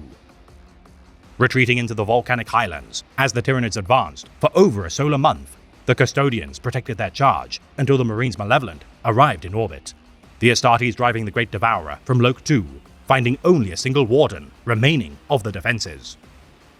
Procuring the Primaris technologies from the heavily wounded Custodian, some suggest the Marines Malevolent left the Warden to perish amongst the mountain of Tyranid corpses where he stood, though surely such an act of malicious intent is beyond even such a band of capricious angels.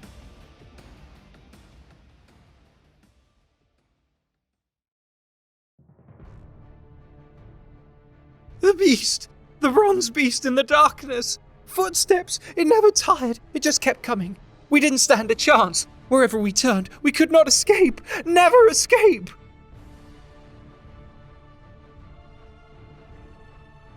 The Minotaurs are a successor chapter of unknown origin. Founded during the 21st, so-called Cursed Founding, these warriors are regarded as quite possibly the most brutal Space Marines within all branches of the Adeptus Astartes. Distrusted by their peers of the Angels of Death, and even custodians of the Golden Host, close scrutiny bears truth to the assertion that their ties to the High Lords of Terra supersedes all other responsibilities. Active from the later years of the 36th millennium, after 2 millennia of service, mysteriously, the chapter disappeared from active duty as their honor rolls were expunged from history. Their records intentionally suppressed by their closest allies, the Adeptus Administratum. These enforcers of the Imperium's bureaucracy, after millennia of inactivity, returned to the fray, exempt from even the authority of the Emperor's Holy Inquisition. Renowned for their merciless and ferocious carnage wrought in battle, these stubborn killers refuse to follow the orders of commanders they deem unworthy.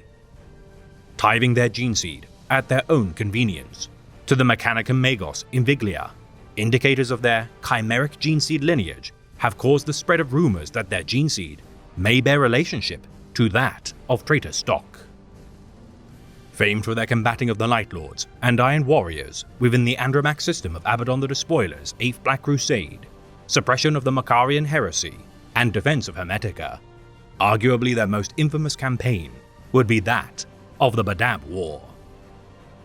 Collaborating with loyalist chapters, seeking to bring the Astral Claws and their chapter master, Luft Huron, to justice, the scars inflicted upon their allies, the crestfallen Lamentus chapter, remain to this day despite their atonement.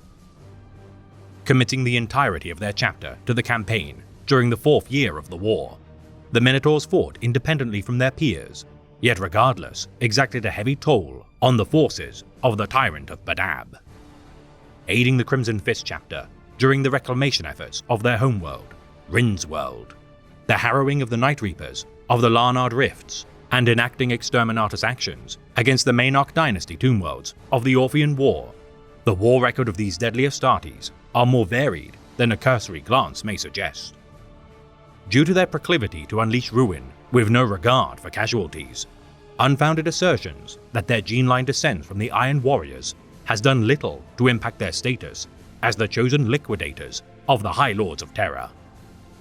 Quick to respond to any and all calls to arms issued by the High Lords of Terra, the Minotaurs have excelled in operations requiring the purge of disloyal Space Marines. Earning a fell reputation as kin killers, the Ultramarines and their descendants refused to fight beside the Minotaurs due to their near annihilation of the Inceptors chapter. Pinning their enemies between their lines before crushing them with overwhelming firepower, none are permitted to escape their wrath should they surrender or seek forgiveness. Their fortress monastery, besieged by the Death Guard Traitor Legion 7th Company following the birth of the Great Rift across the stars, despite their success in repelling the invaders, much of their gene seed stock showed signs of infection by the Plague God. outfitting their immense relic warship, the Daedalus Crater, as their mobile fortress monastery. Its sheer size dwarfs all other Imperial voidcraft, with exception given to the Imperial Fist flagship, the Phalanx. Embarking upon an Imperial crusade to reach Holy Terra, their mission to acquire pure genetic materials would coincide with petition from the Administratum to purge the High Lords of Terra of corrupt individuals during the Hexarchy Rebellion. Among the first to receive Primaris Space Marine reinforcements of any chapter upon their arrival to Terra, the Minotaurs aided the Indomitas Crusade among the ranks of the Crusade fleet, Secundus. Their involvement as part of Task Force Faustus 3 and 4 to retake the Bosphori system from the Thousand Suns exemplified their impeccable war record against even such dangerous foes. Somewhat Codex compliant in their organization structure, their combat doctrine deviates extremely from the guidelines of the revered Battle Tome. Committing excessive amounts of warriors to every engagement, the Minotaurs refuse to operate in small teams due to their proclivity for siege warfare and concentrated barrages. Callous in their destructive tendencies, it is by no means a relief for besieged citizens to behold the banner of the Minotaurs should they descend from the heavens, their sheer firepower leveling entire hive cities should such actions enable victory. Masters of attritional warfare, dependent on confined engagement zones, senior officers of the chapter accept the loss of battle brothers willingly, for in their mind, war is simply a calculus of enemy slain to kinsmen felled. Supplied with armaments, vehicles, and recruits more superior in quality than possibly any other chapter of the Adeptus Astartes, their loyalty to the High Lords of Terra permits them high amounts of Vindicator and Predator tanks to be used in the field of war. Their armory filled to the brim with Terminator, Void-modified Mark III iron pattern, and rare Mark VIII errant patterns of power armor. Their stock of among the finest power weapons and even Riser pattern plasma weapons are the envy of many a chapter. Their elite first company, clad in Tartaros and Arkonak tactical dreadnought armor, their fleet of Storm Eagle gunships, Spartan assault tanks, and other relic vehicles are unheard of for chapters outside the heritage of the first founding. Records of the Orphean War, citing their deployment of 10 suits of Contemptor pattern dreadnoughts, the sight of a single of such venerated war suits is uncommon even among the most revered of chapters. Their kinsmen regarding such dreadnoughts as hecatons, derived from the Terran term for monster enslaved. Despite their imposing stature, the Minotaurs treat such relics of war almost as if they are mundane. Accelerating their recruitment process to easily replenish their numbers, the Minotaurs' apothecaries' use of psycho-indoctrination and neurocerebral surgeries facilitates obscenely quick transitions from neophytes into full-fledged battle brothers. Highly dangerous to each subject's physical and mental well-being, the Minotaurs' disregard for weakness counters what other chapters might perceive as extreme measures. Seconding their Astartes to serve within the Death Watch only on the most singular of occasions, it seems the chapter cares not for the battle honors won within the chamber militant of the Ordo Xenos. Showing respect and submission only to the Master of Mankind and High Lords of Terra, the Minotaurs' fervent obedience to their masters contrasts starkly with their otherwise blunt arrogance to all others. Finding no glory in destroying lesser foes, the Minotaurs revel in facing worthy adversaries to test their martial skill, the example of their terrifying chapter master, Asterion Moloch, causing them to come to blows with the Genesis chapter of Astartes, Sisters of Battle, and even the Adeptus Custodes. Their fleet comprised of a battle barge and 8 strike cruisers, some of which forcibly taken from the Lamenters chapter during the Badab War, though as many as 2 battle barges and several strike cruisers under their command have been destroyed in recent millennia. The chapter cares only should they have earned a worthy death. Brooding in nature and showing little to no interest in displaying battle honors upon their armor, the blood spilled from their spite-fueled rampages seems prize enough for these malicious space marines. Clad in bronze ceramite, typically with no variance in color scheme, only veterans are permitted to adorn their pauldron with dark crimson paint, marking their tactical role with white stencils on their right pauldron. Few Astartes utilize company nor squad markings on their armor, though known to themselves, their use of Helican glyph markings display with pride their gloried kills against worthy enemies. The symbol of their chapter, a black-horned, red bull's head on a field of bronze, strikes fear into the hearts of both mortals and immortals alike, for such a sign harkens only pain and misery.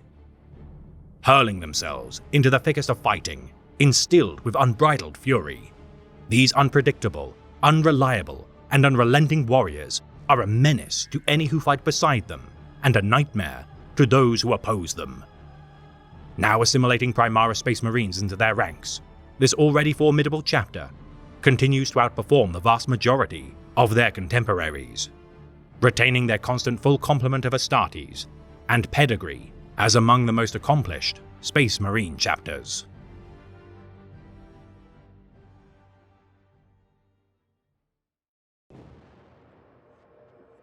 It is only through our purity that we can know we are the servants of the God Emperor. Those who lack purity have no basis to identify the mutant, the alien, or the traitor.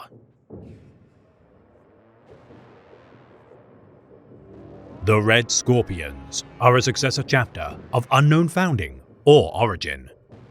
Sired sometime during the 35th millennium between the 10th and 13th foundings of such an era, these puritanical Astartes, despite not knowing the bloodline to which they are drawn, scrutinize their genetics to their utmost integrity.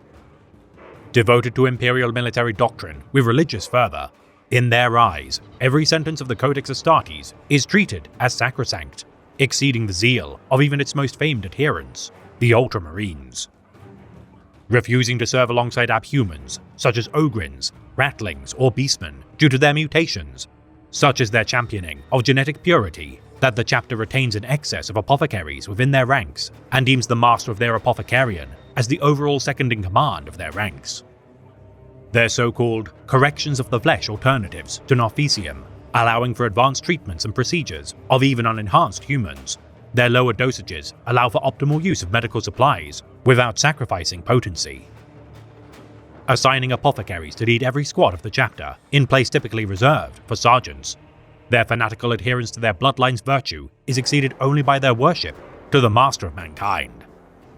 Swift to answer any and all hails for assistance from imperial governors, cardinals, or other high-ranking authorities should a whiff of heresy pose a threat, their scorn of aliens and mutants alike is legendary among the Astartes creed.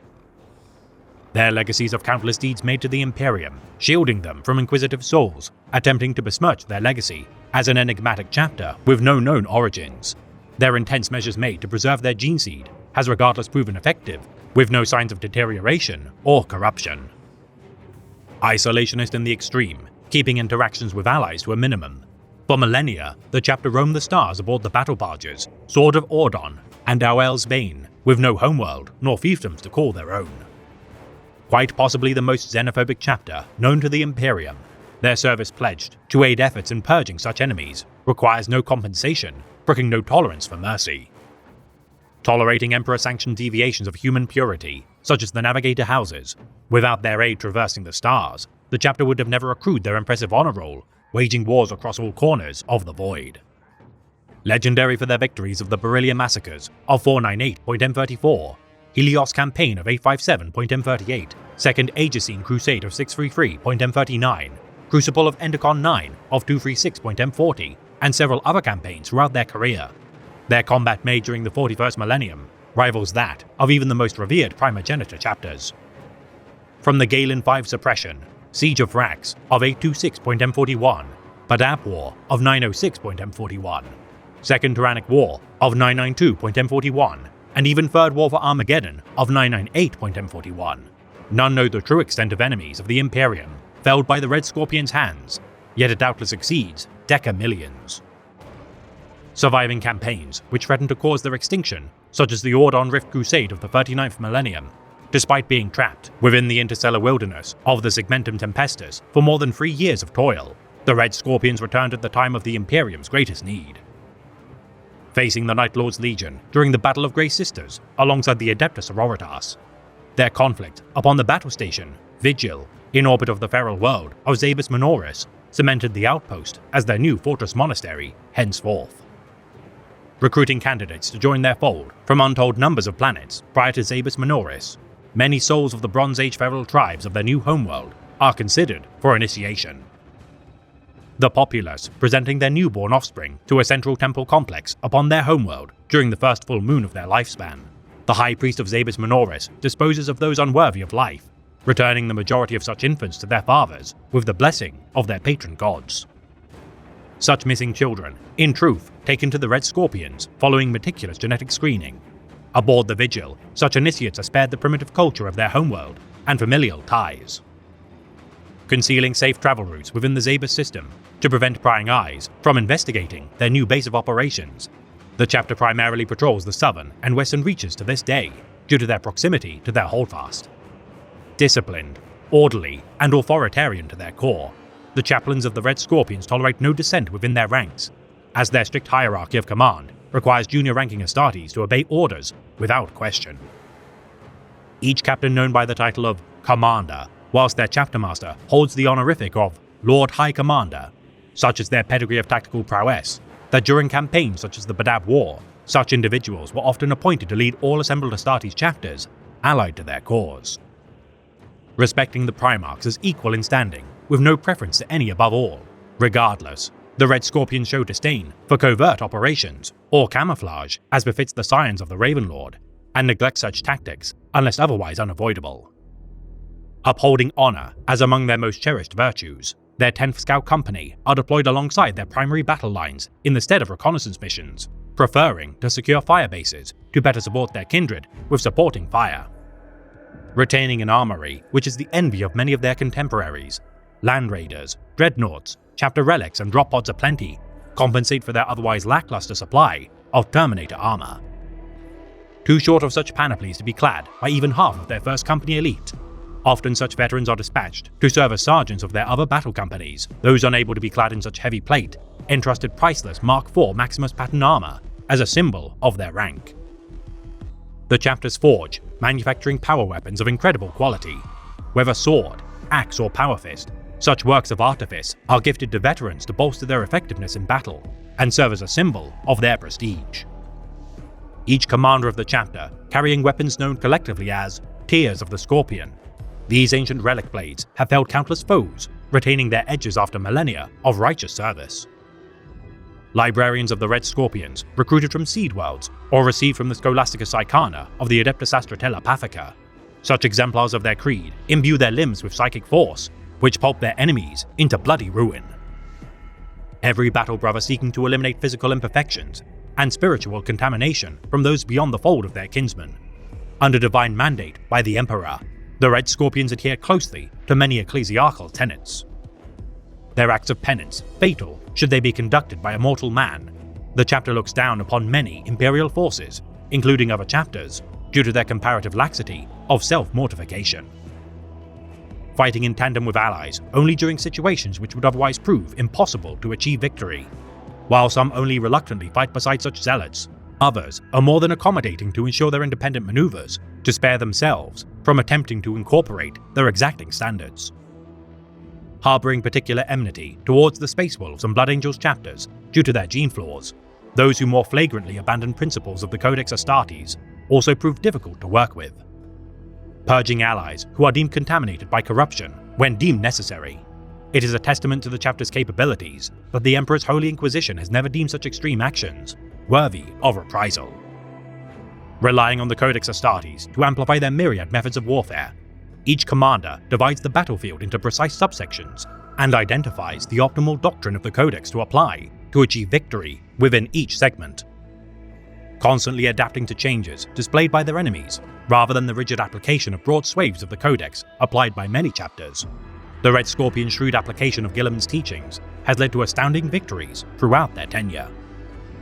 Methodical in their mastery of identifying threats to optimally confront, their 10 companies, which comply to the military doctrine's outlines, diverge slightly as only the 2nd to 4th companies serve as battle line, and 5th company adds an additional reserve to their forces. Their 10th company held under strength due to their inability to recruit adequately during Imperial crusades. Their combined arms approach to warfare, tactical brilliance, and abundance of apothecaries leads to fewer casualties than most chapters. utilizing assault marines only when necessary due to the hazardous nature of their methods. The fleet of the Red Scorpions bombard targets in advance of Space Marine deployments. Their unmatched discipline, bolstered with religious fervor, allowing their men to achieve feats of bravery beyond that of even the majority of their Astartes kindred. These obedient angels of death relish the chance to perish in the name of the Master of Mankind, and thus secure their place to stand at his side when their duty is done. Enacting highly dangerous strategies which many a chapter would refuse to commit, the Red Scorpions are not to be underestimated in their use of bespoke or novel solutions for unforeseen challenges, though all are commit by their commanders rather than the rank and file. Their innovations leading to the creation of the Helios pattern Land Raider, renowned for its capabilities to strike fast within confined spaces. Their close-range bombardments prove so effective in combat that the Adeptus Mechanicus saw to its widespread adoption by other Space Marine chapters. Cataloging strategies which prove effective at combating never-before-seen foes, the Red Scorpions, once identifying replicable results of their tactics, incorporate them into their doctrines and seek better alternatives should they prove to diminish in effectiveness. The chapter's tech marines making only minor innovations so as not to diverge too far from the path of the Omnissiah. All use of Xenos technology is prohibited, with procurement of such equipment destined to be destroyed rather than reverse engineered.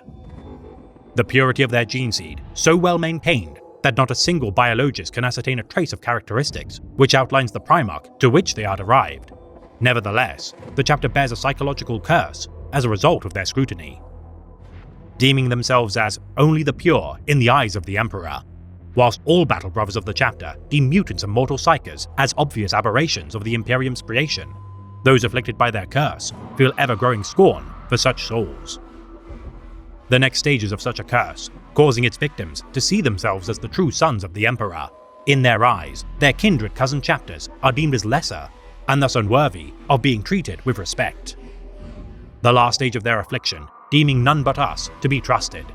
Intense paranoia leads such Red Scorpions to distrust even the most pious Space Marine chapters, precluding them from mutually beneficial, cooperative campaigns. Clad in charcoal grey ceramite, black pauldron insets, yellow pauldron trim, chest aquillas, and vertical stripes on their helmets, veterans utilize white helmets to signify their pedigree, typically utilizing black High Gothic numerals on their left knee plate to identify their squad, and white Low Gothic numerals on their right pauldron to signify their company. Despite being zealous adherents of the Codex Astartes, their markings vary depending on their panoply's adornments. The symbol of their chapter, a red scorpion often atop a white roundlet, exemplifies the devastating precision of their attacks, as is their namesake. Proudly displaying their battle honors, one as a sign of their indomitable prowess, every brother of the Red Scorpions continues to fight in the name of the God Emperor, now bolstered by Primaris Space Marines, seeking to expand his Imperium.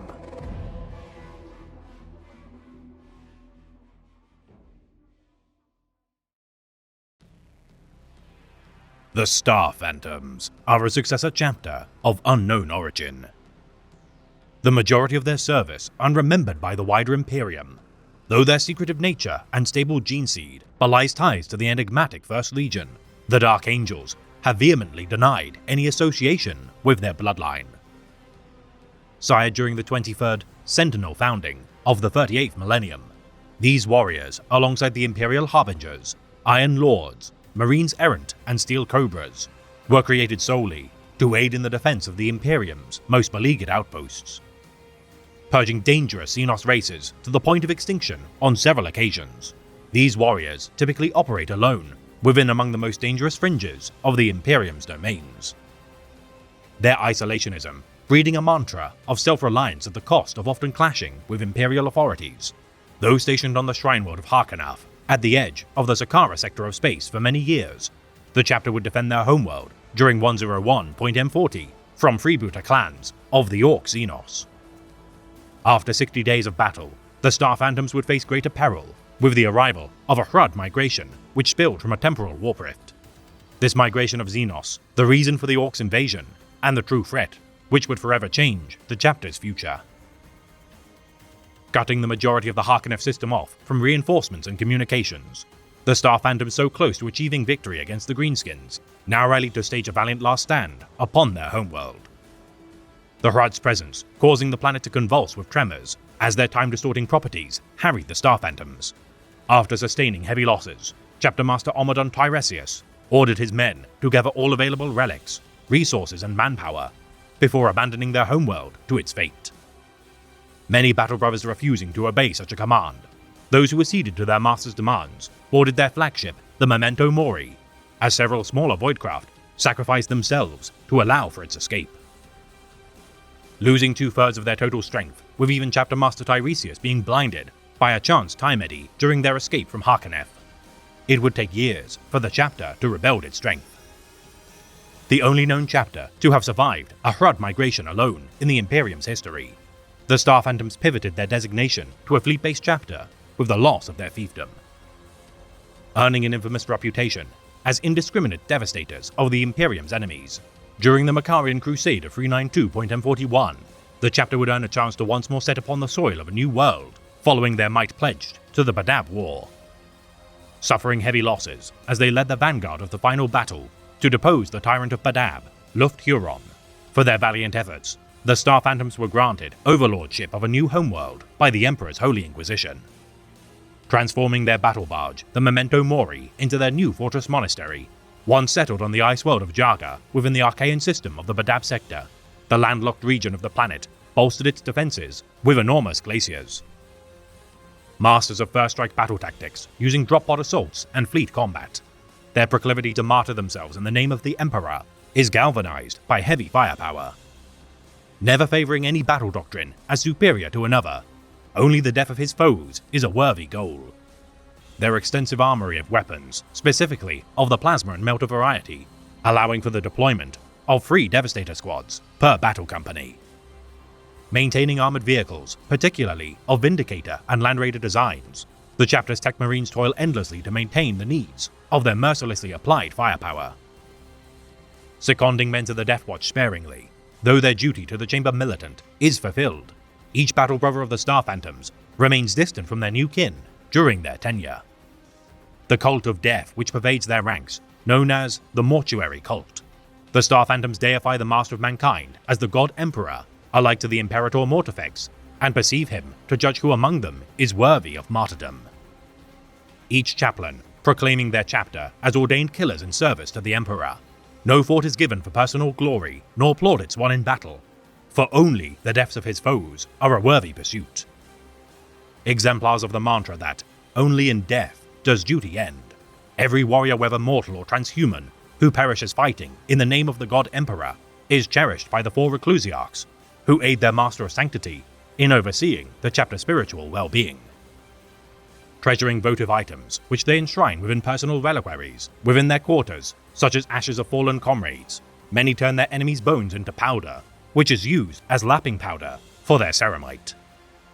Clad in white armor, adorned with yellow chest aquillas, each battle brother signifies their tactical role with black paint on their right pauldron, coupled with a stenciled black squad number in low Gothic, whilst using Codex-prescribed colors on their left knee plate to identify their company. The symbol of their chapter, a stylized black hourglass filled with a pair of skulls, represents their morbid creed, which emphasizes the nature of death. Enraptured by the rites and chants of their mortuary chaplains, each battle brother embarks to war with not a shred of fear in their hearts. For each Space Marine knows that their death shall be grieved and lauded equally by their surviving kin.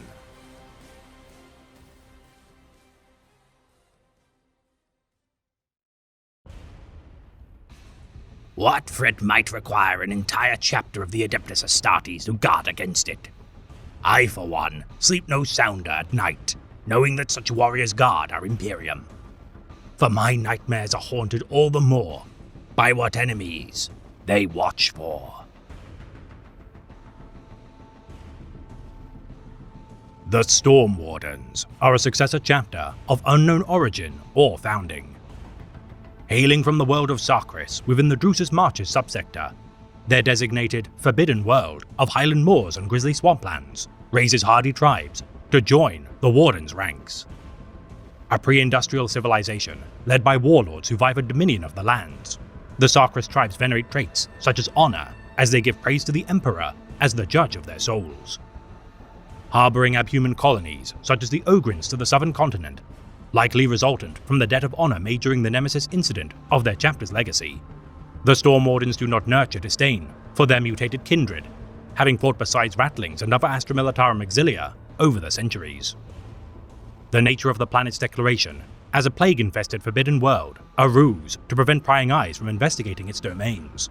The final command of long-dead Chapter Master Owen Glendier demanded such a hollow quarantine for reasons known only to those within the chapter. Opening fire upon any vessel which ignores their automated beacons, demanding all to turn back from reaching Sarkris. Not even the highest authorities of the Administratum can ascertain the strength, dealings, and intent of this enigmatic chapter. Measuring their purity through martial deeds as they daub war paint upon their faces, within their fortress monastery, High Castle, the most promising tribesmen of the Moors conduct ritual combat in order to weed out the weakest of their number. An impregnable citadel housing nano-furnaces, dreadnought stasis chambers, gene seed banks, and other invaluable resources. Much of the pre-Imperium constructed High Castle is inaccessible without the use of aerial transports.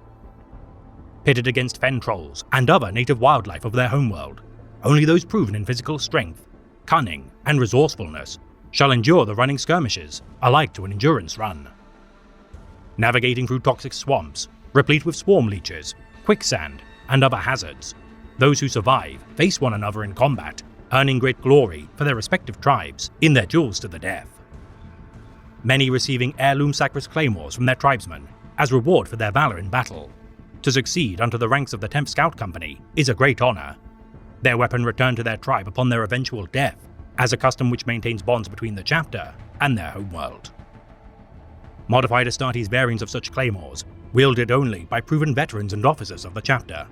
These artifacts, passed down through generations of chapter history, though initially forged by the clans of Sarkris, have been outfitted by Storm Warden tech marines with power fields.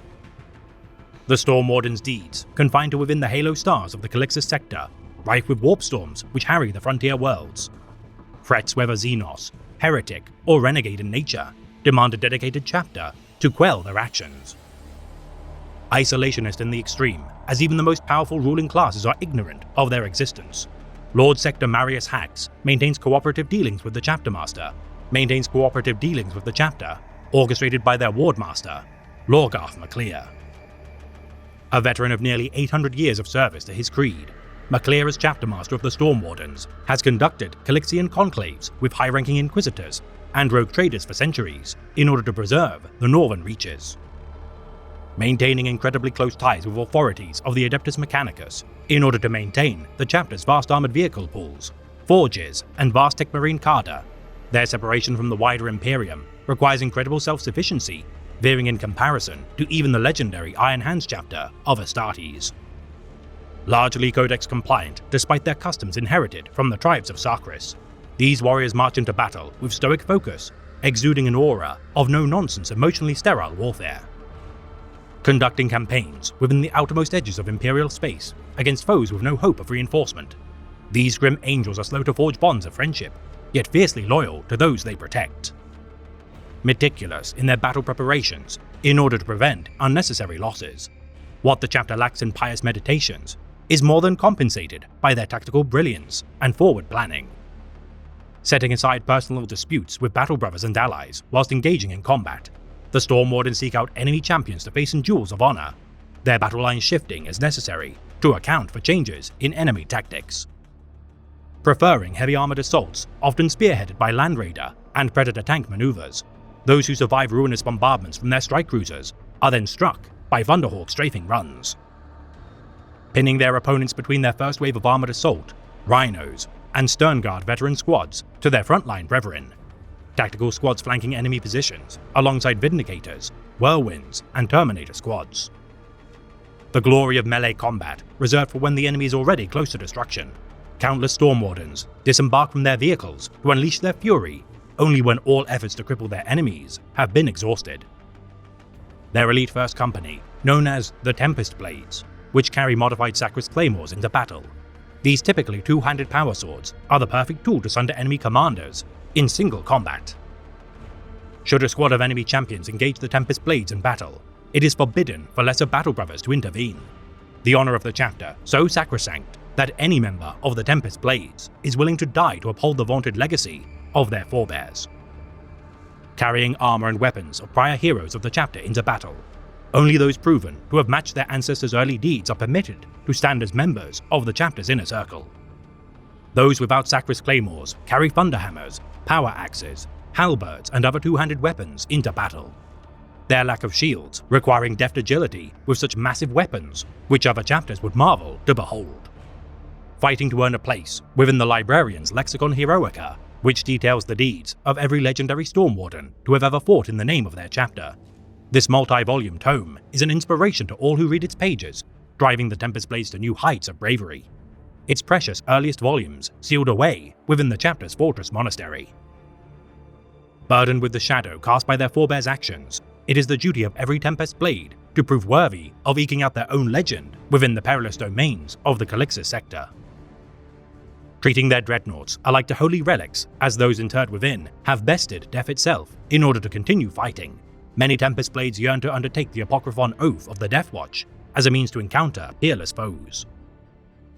Diving more battle brothers to the Chamber Militant of the Ordo Xenos than is typical for most chapters, the Stormwardens benefit from a pedigree earned across millennia of service by their kin, which rivals that of even the Crimson Fists, Ultramarines, or Dark Angel successor chapters. Every battle brother of the Stormwardens reveling in facing overwhelming odds, though the chapter has long ago sealed away all record of the Primarch to which their bloodline is tethered, they regardless fight with undiminished zeal without the need of their genesire's prominence. Their chaplains ever watchful for signs of grief or sorrow for the loss of so much of their heritage, each counsels their kindred during times of struggle and appoints them a foe of great infamy to focus on their spiritual turmoil. The stain on their honor commit during the Nemesis incident requiring such drastic censoring of their past. During 945.M36, an infestation of the Xenos species, known as the Enslavers, within the Sterapes cluster, demanded the chapter's intervention. Finding several planets to be consumed by the Immaterium, as the chapter beheld the largest enslaver migration ever encountered by the Segmentum, were Chapter Master Glenweir to deploy his men, doubtless many priceless warriors would be turned to serve such malevolent Xenos as was their namesake. Some accounts stating the chapter to have investigated Xenos ruins upon several worlds within the cluster, with aid from an unknown Inquisitor Lord. The First Company fought against hordes of enslaver thralls, resulting in tens of worlds being declared exterminatus to stem the tide. The First Company, said to return to Sacris with the taint of the enslaver still corrupting their minds. The Book of Aeneon details that such a malignant infection could not be healed, and thus to save the chapter, all hands of the Tempest Blades were captured. Sealing the Inquisitor Lord and the afflicted men of the First Company into stasis vaults deep below High Castle as a compromise.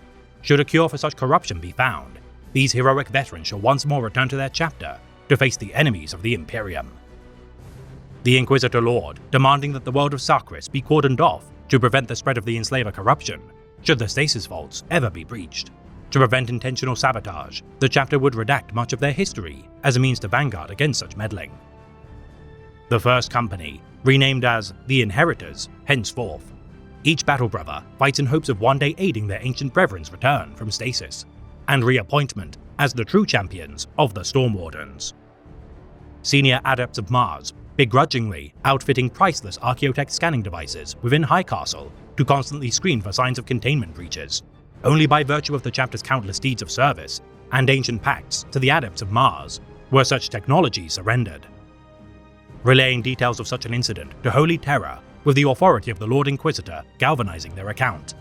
With sanction from the High Lords of Terror, Chapter Master Glenweir sealed away vast swathes of High Castle and began the chapter's isolationist vigil. Redacting much of their history, their genetic lineage and gloried deeds, several venerable dreadnoughts under oaths of eternal silence guard a stasis vault containing a single tome authored by Chief Librarian Bryn Maxon, the Liber Tempest, which contains 77 volumes of their history, including accounts of the Age of Apostasy. Said to have taken 20 years to write by the chapter's librarius, as their heavily wounded Chief Librarian held Death's embrace at bay until its completion. His recitation of the Stormwarden's deeds took priority over eternal rest by the Emperor's side. Several simultaneous versions of such a text, written during Maxon's recitation, a schism almost brought low the chapter following the Chief Librarian's death, as divergent accounts invited disorder within their ranks, aided by benefactors beyond the pale. An entire century of scrutinizing by the librarians, whittling down such accounts to a single archive. The Book of Aeneon Liber Esoterica Cadfanius, and Apocrypha of Yorath, bearing the name of their writers, were redacted. Shunning all plaudits of honor, such as laurels of victory, statues in their image, or celebrations requisite to their countless victories made in the name of the Imperium, it is the greatest shame that such a worthy chapter has by necessity abandoned such pursuits for the good of the Imperium. Preserving their chapter banners, which proudly display the names of war zones which the chapter can no longer remember, whether the War of the Pillars of Creation, Second Magellanic Expedition, or Scouring of Moshan, the chapter shall never know the names of their fallen brethren, martyred during such campaigns predating the Nemesis incident. Committing the largest consignment of Astartes forces during the opening stages of the Achilles Crusade of 777.M41, 7 companies of the chapter comprised just shy of the Stormwarden's entire amassed chapter strength. Lorgarth MacLear leading Operation Hammerfall, which led to many incredible victories for the Imperium, having fought beside Lord Militant Tiber Achilles during the scouring of Low Borea against the Crave species, MacLear needed little encouragement to fight by his side again. Dispatching his own men as emissaries of his will, while near 100 chapter masters were approached with little details of the campaign, those who had served alongside Lorgarth acceded to his call to arms, having great respect for the capable Warden Master. Several dozen chapters aiding the Achilles Crusade, knowing their faith in MacLear not to be misplaced, the amassed chapter master saw fit to elect the Warden Master as the leader of all Space Marine forces appointed to the crusade. Creating a Holy Crusade banner guarded by an elite honor guard comprised of every champion of the assembled chapters. After decades of planning, the Adeptus Astartes rallied behind the spear tip of the Stormwardens, led by their heroic Warden Master. Seeking to repel the Tau Empire from their capital, Sal Malor of the Velkhan Sept, the human populace, allied to the Xenos, forswore their oaths to the Emperor, and for their assertions of independence, paid in blood. Achieving countless victories despite such an unforeseen setback, the Stormwardens' meticulous planning saw to the Tau battle carders in their dozens, as war zones such as the Battle of Kagaran pushed their armies to their limit. Alongside the Black Templars and Dark Suns chapters, the Stormwardens purged the Xenos from orbit, using their amassed battle barges, their combined 7 assault companies, utterly devastating what remained of enemy resistance. Resisting the Tau counterattack at Epiphany Rock, Lorgarth MacLear personally fought against a swarm of Tau heavy battlesuits, the Stormwardens alongside a dozen Terminator squads, teleporting into the midst of their rearming bays, tearing them to shreds as they sought to resupply. Pushing the Tau back to the death world of Ravaseen, Operation Hammerfall, after numerous victories, tasted their first grievous losses, combating the entirety of the Xenos army as they desperately attempted to blunt the Space Marine advance. Bolstered by alien mercenaries never before encountered within the Segmentum, the First Battle of Ravaseen lasted for 3 solar weeks as the Stormwardens and their allies failed to gain ground against their entrenched foes. MacLear's efforts reported to be superhuman in his ability to redeploy so swiftly that many enemy accounts claimed him to be in several locations at once. The Tau received no respite for their tenacity as the Stormwardens rode their Sacrosanct war steeds into battle. Sensing victory within his grasp, MacLear's projections suggested mere months of conflict to provide a victory. Yet regardless of the Warden Master's brilliance, his final daring assault would never reach fruition. Untold millions of ramshackle fleets of the forces of chaos, signaling the emergence of hidden cultist uprisings throughout the system, the Imperium could not hope to win a war on 2 fronts despite the Tau's ailing lines. Imperial reinforcement fleets ambushed by the thralls of the ruinous powers, forcing the Stormwardens to withdraw from Ravaseen. The chapter swore oaths to overcome such trials, as the Achilles Crusade protracted from being won in a single year to as long as 3 centuries of battle. War Master Achilles perishing during the Crusade as the Gellerfield of his flagship, the Proclamation of Wrath, saw to its destruction during 786.M41, the Stormwardens regardless refused to abandon the Achilles Crusade under the commands of its new leader, Solomon Tetrarchus. Clad in blue ceramite, matched with grey greaves, gauntlets, pauldron insets, and chest aquillas, each battle brother marks their tactical role with blue stencils on their right pauldron, using blue High Gothic numerals within such designs to denote their squad, and black High Gothic numerals on their left knee plate to identify their company. The symbol of their chapter, a white lightning bolt atop a blue heraldic shield, signifies their noble duty to protect the Imperium whilst honouring the harsh storms of their homeworld. Ever hopeful of the return of their vaunted first company during the time of their chapter's greatest need, the Storm Wardens continue to uphold the traditions of their homeworld as the myriad foes of humanity continue to test their indomitable spirit.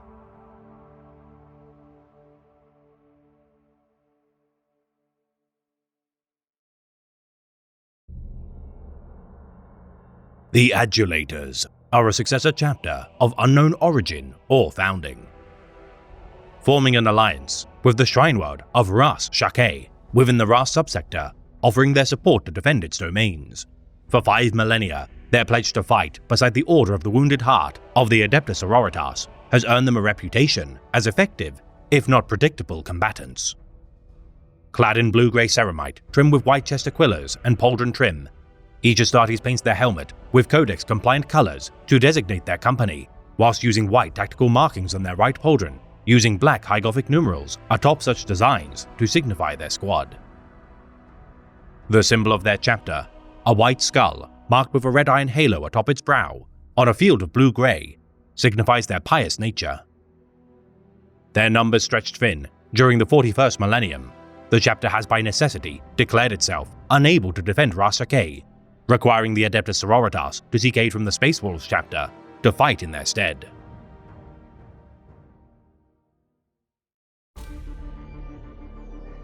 The Angels Eradicant are a successor chapter of unknown origin. Members of the 20 chapters of the Astartes Praesus tasked with patrolling the Eye of Terror for signs of chaos incursion. These Mythos Angelica Mortis have given their lives dearly to protect the Imperium. Their second company, present during the Kolokos Blood Crusade, alongside the Nova Marines chapter upon Bellis Quora, their defense of Port Creel held back the thralls of the Blood God and their rampage guided by the Keeler Comet.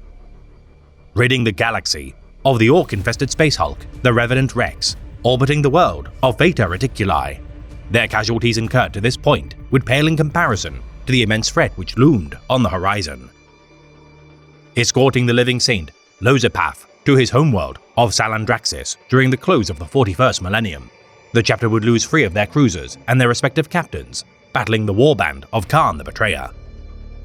Incurring the loss of half their chapter strength during Abaddon the Despoiler's 13th Black Crusade during the so-called slaughter at Salandraxis, Chapter Master Solucius Gaul and his most accomplished veterans perished upon the Shrine World. Clad in bone-white ceramite, flanked by black arm plating, pauldrons, and backpacks, each Astartes marks their tactical role with white ceramite on their right pauldron, every battle brother using white High Gothic numerals atop such tactical icons, painting their chest aquillas to signify the company to which they belong. The symbol of their chapter, a white lightning bolt between angelic wings on a field of black, epitomizes their duty to fell the Imperium's enemies as his angels. Last deployed to aid the Astral Fist chapter to the world of Vitria Mundi in order to aid the beleaguered Marines Morden chapter of Astartes, such contingents failed to prevent their cousin's destruction at the hands of the Angelbane warlord of the Alpha Legion.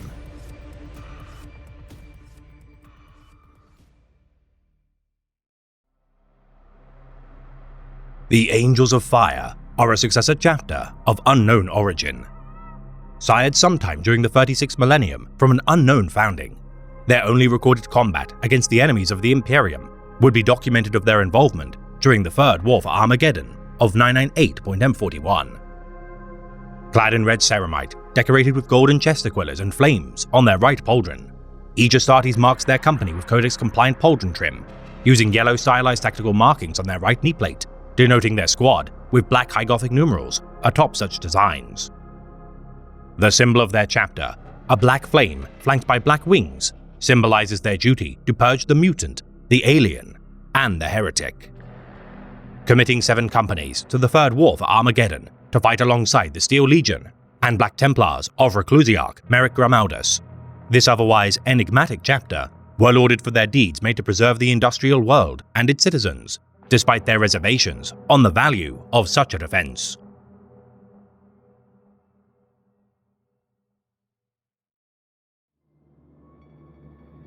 The Angels Porphia are a successor chapter of unknown origin. Founded during the 31st millennium following the Great Scouring of the Traitors, though much of their deeds have been lost to history, their efforts upon the Forge Moon of Kazaya has survived to be retold.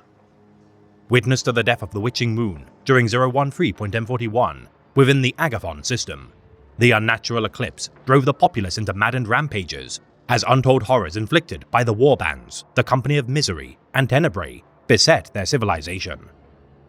Aiding Battlefleet Ultima, the Charnel Guard, the Stormlords, Iron Hands, Mechanicus, Order of the Black Sepulchre, and Emperor's Holy Inquisition in driving the Chaos Followers from Kazaya.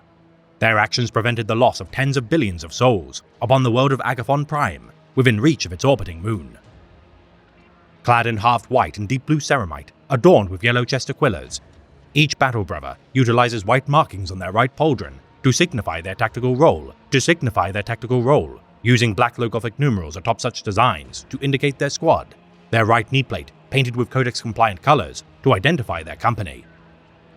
The symbol of their chapter, a side-profile blue-winged skull atop a field of white, bears striking similarity to the sigil of the Eagle Warriors chapter, causing many to assume them to be one and the same.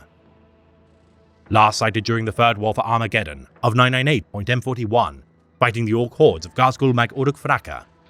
Venerated Dreadnought Brother Deimos led the defense of the water processing plant of Gatana, hurling back over 100 war machines alongside 9 of his revenant kindred of cousin chapters, sacrificing over 9,000 years of combat experience, as many were felled in the gruesome skirmish.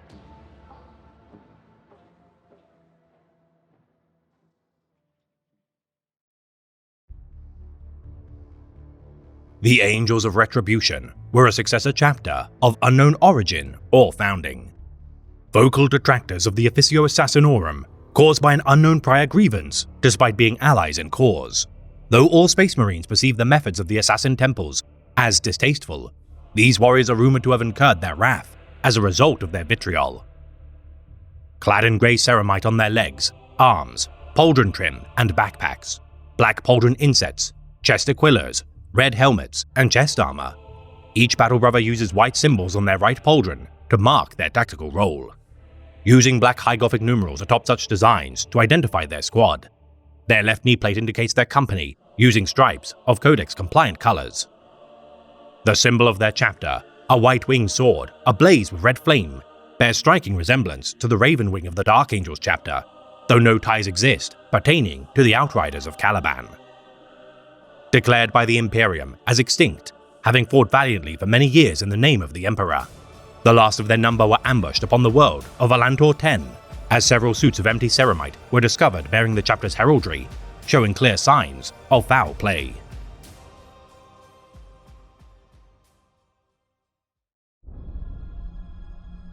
The Black Wings are a successor chapter of unknown origin or founding. The history of this chapter, plagued with dismay, such as the Hour of Shadow of 418.M33, their then chapter master, Cardin Gol, was slain alongside several Imperial lords upon the world of Lorin Alpha. Known as the Sorrowful Pursuit, the Black Wings hunted the Tenebrae across the Veiled region with vengeance in their hearts, returning 3 centuries following their voyage with only a single heavily damaged strike cruiser as proof of their survival of their ordeal. Rebuilding their chapter back to fighting strength over solar decades of toil. Regardless of their efforts, their ranks would be dwindled once more, but from a threat within their own fold. 5 of their companies renouncing their oaths to the Emperor during 700.M35. The internal conflict of these dour Astartes ravaged their fortress monastery as brother slew brother. Their traitorous kin striking during the centennial ritual of remembrance, as hundreds perished by their hands. The likely spread of chaos influence tethered to the survivors of the Veiled region forced the chapter to change their heraldry to reflect the cleaving of their order. Set to proclaim the war cry, "Divided we endure," henceforth when deployed upon the battlefield. Their aid pledged to Inquisitor Lord Antonius Coil of the Ordo Malleus upon the Hellforge of Sarum, earned great respect from their allies. Fighting beside the Brazen Claws, Sons of the Raven, Celestial Guard, and several regiments of the Militarum Tempestus, as they pushed through the Golgotha wastes. The renegades known as the Warp Ghosts unleashed demon engines to blunt their advance. Torn apart by such unnatural entities, only the Brazen Claws would escape the ambush with minimal casualties, the Blackwings paying their respects to the Sons of the Raven, as the Bell of Lost Souls tolled their extinction. Clad in halved red and black ceramite, adorned with silver chest aquillas, each battle brother assumes white tactical roles on their right pauldron with black low Gothic stencils atop such designs to identify their squad. utilizing Codex-compliant pauldron trim to signify their company. The chapter vows to eschew the black paint of their armor only should they bring their treacherous kin to justice. The symbol of their chapter, a single black outstretched batwing upon a field of red, epitomizes their agile battle lines and tactics. Last sighted during the Garanhir Rebellion of 649.M40, facing the World Eaters' warband of traitorous Astartes, led by Chaos Lord Dalak. The chapter baited such bloodthirsty foes into a trap, orchestrated by Inquisitor Malphas Crow. Fighting beside the native populace, Grey Knights and Dark Swords chapters, their precognitive forewarning of the invasion saw to the purge of Dalak and his fell berserkers.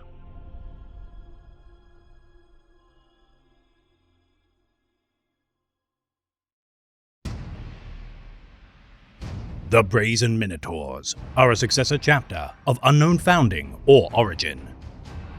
Hailing from the jungle world of Tauron, stationed within the Sargassian reach of the Kandor system, these blunt warriors are not content with simply defeating their foes, finding utter annihilation to be the only sufficient means of purging their foes.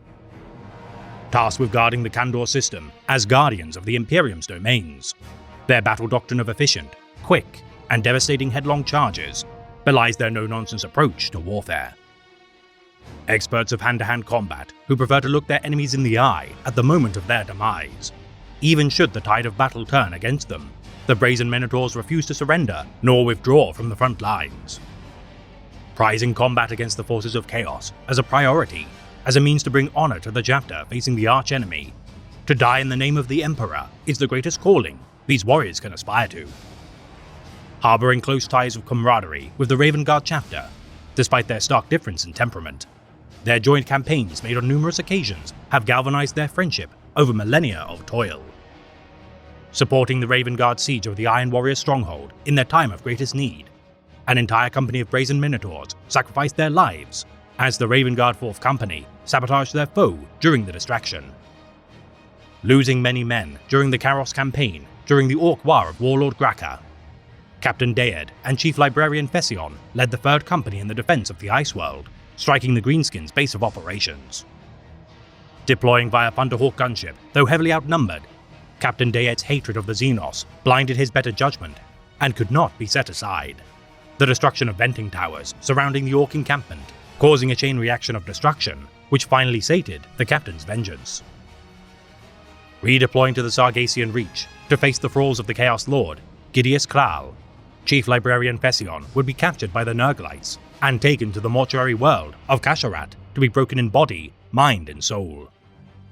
Mounting a rescue to retrieve their venerated senior officer, the Brazen Minotaurs would have failed in their endeavor were it not for the jet-clad Astartes of the Raven Guard, led by Shadow Captain Aramis Corin, who covertly eliminated threats at great cost. Clad in bronze ceramite, chest aquillas, and trimmed with white paint on their pauldron insets, each battle brother marks their tactical role with black paint on their right pauldron, using white logothic numerals atop such designs to indicate their squad. Each Astartes paints their left knee plate with Codex-compliant colors to denote their company. The symbol of their chapter, a black bull's head upon a field of white, symbolizes their stubborn nature and tenacity in battle. Last sighted during the Battle of Fortain's World against the Nurglite warband of the Empyrean's Blight, the 3rd and 5th Companies laid siege to the Fortress World to prevent billions of souls from succumbing to virulent plague. A strike force of the Raven Guard 4th Company, led once more by Shadow Captain Aramis Corin, aiding the beleaguered Brazen Minotaurs companies. 3 squads infiltrated the Bastion from orbit, saving many colonists from the forces of chaos.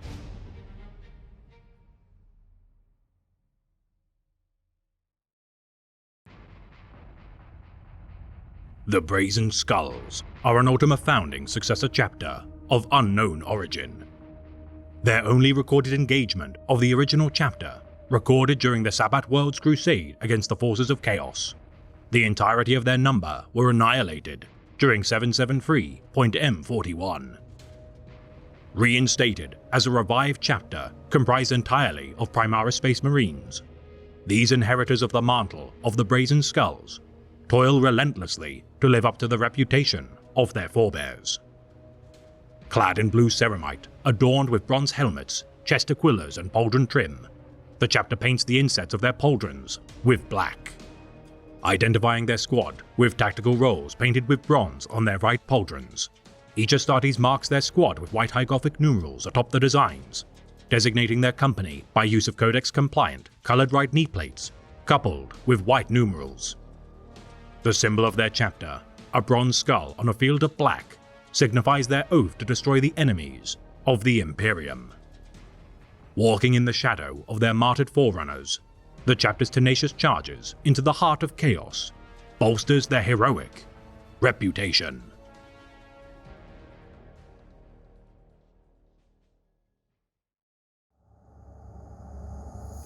The Celebrants are a successor chapter of unknown origin. Sired during the 36th millennium with little record pertaining to their deeds, the first notable engagement performed by the chapter would be recorded following their withdrawal from the world of Phaethon IV, garrisoning the cardinal world of Nedicta Secundus in efforts to prevent priceless ecclesiarchal holy relics from being despoiled by High Fleet Kraken. In truth, the schemes of the Alpha Legion, purportedly orchestrated by Primarch Alpharius himself, sought to draw the Celebrants away from Phaethon IV, manipulating the greenskins of the War of Wuzgal to descend upon the planet. The Crimson Consuls chapter were utterly wiped out, with aid from the Celebrants being too distant to be of use. Once more manipulated by the forces of chaos during 799.M39, as a warband of the Night Lord's Legion donned their colors to sow confusion within Imperial ranks, accusations of aggression forced the Celebrants to withdraw from the Aratean deeps, allowing acts of piracy to spread. Purging the rebellion of the Forge World of Rangda 9 as mutated Forge clans ran amok. Though the Celebrants' reputation has been tarnished for years by the plots of chaos, the chapter nonetheless attempts to renew their honor through acts of valor. Clad in ceramite, which blends from yellow to orange to red as it rises from the base of their forms, each battle brother utilizes black tactical rolls on their right pauldron, using white Logothic numerals atop such designs to identify their squad. The chapter paints their left knee guard with Codex-compliant colors to denote their company. The symbol of their chapter, a black, five-pointed star flanked with angelic wings atop a field of red, bears striking similarity to the heraldry used by the Blood Angels chapter, despite no obvious ties to such a lineage. Last sighted during the Third War for Armageddon, the entirety of the chapter's might descended upon the Hive World, in order to lay low the Orc War of Ghazghkull Mag Uruk Thraka.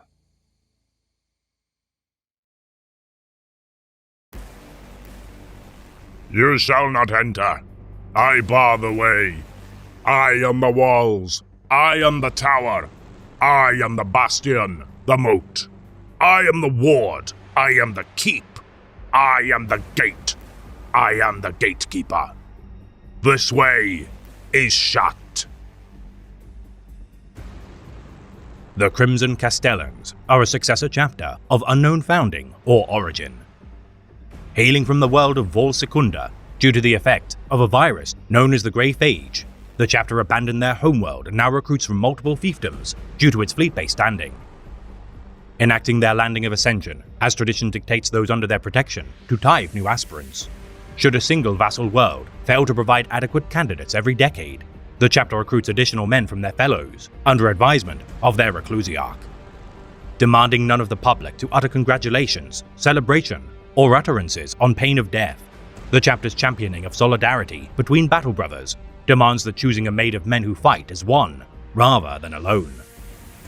Building crimson castles upon each of their garrisoned worlds, the Crimson Castellans leave such bastions largely empty, stationing a maximum of 20 battle brothers who allow high-ranking chapter serfs to dine at their own tables as a sign of camaraderie.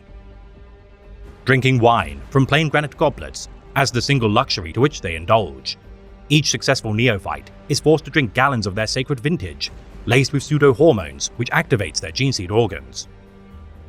Unified in stature, as each Crimson Castellan inherits yellow eyes, each is taller than is typical for a regular Astartes. Masters of defensive warfare, devising kill zones to attack their enemies at range. Their ambushes upon unsuspecting foes yield enormously high kill ratios, at the scale of 100, if not 1,000 to 1. Seen as cowards by many of their contemporaries due to their proclivity to fight from entrenched positions, despite such aspersions, none can deny the effectiveness of their tactics.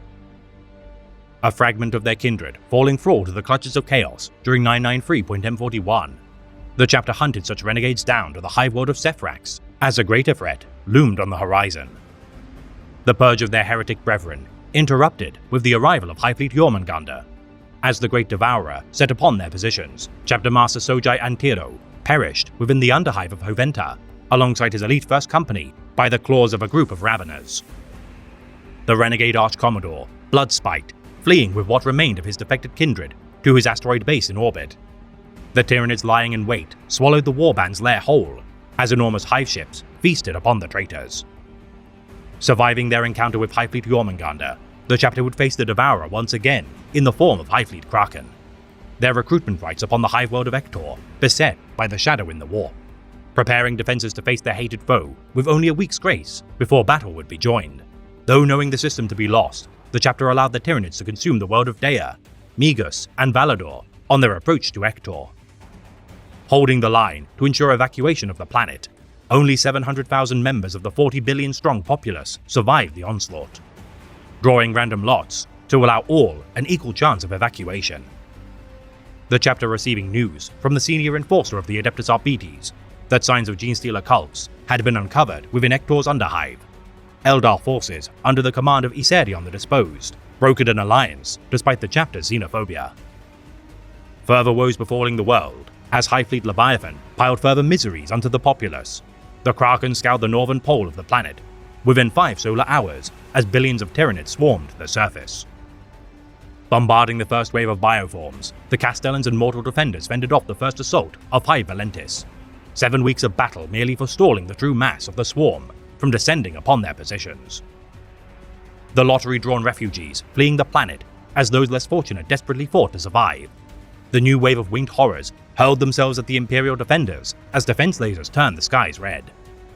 Much faster in their assault than ground-based enemies, tens of thousands were slain, yet did not slow their advance.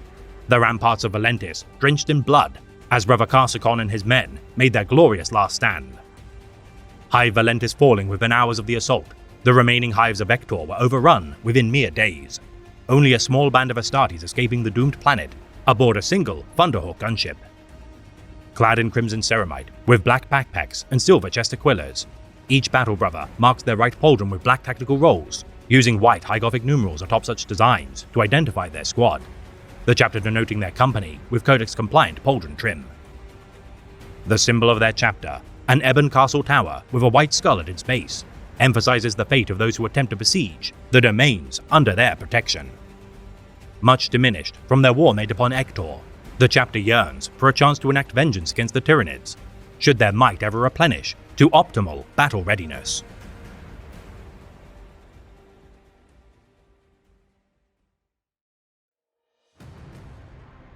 The Crimson Paladins are a successor chapter of unknown founding or origin. Hailing from the world of Fortress, these warriors are protected from orbital barrage during assaults of their homeworld, using the safety of their subterranean fortress monastery, Honorhold. Famed for their involvement during the destruction of Kalok of 905.M41, with Inquisitor Valeria uncovering a dimensional forge within the salt caverns beneath the planet's surface, a Space Hulk would arrive in system, causing havoc. Demons spilling from the vessel as the defenders held out hope for reinforcement. 2 companies of the Silver Skulls, a demi-company of the Grey Knights, and 12 regiments of Cadian shock troopers turned the tide of war. Too numerous to defeat through conventional warfare despite their gains made. Further reinforcements of the Mordian Iron Guard, Armageddon Steel Legion, Legion of Night, and Crimson Castellans were further bolstered by a rogue element of Craftworld Alatok. Inquisitor Emil Darkhammer, arriving upon Kavlok 3 months following the beginning of the conflict to find an Imperial victory to be imminent. Regardless, the Puritan would order exterminatus upon the world, killing billions with mere hundreds surviving the extermination in order to destroy the Dimensional Forge. Clad in crimson ceramite, adorned with light red backpacks, armor plating, leg armor, and pauldron trim, each battle brother utilizes white tactical rolls on their right pauldron, assigning black High Gothic numerals atop such designs to designate their squad. Their left knee plate indicates their company, using white High Gothic numerals. The symbol of their chapter, a white skull with a black Maltese cross upon its brow atop a field of crimson, exemplifies their duty to give their lives for humanity, no matter the cost. Embittered towards Inquisitor Darkhammer with the loss of so many of their men, only time will tell if the Crimson Paladins shall ever avenge their slain brethren.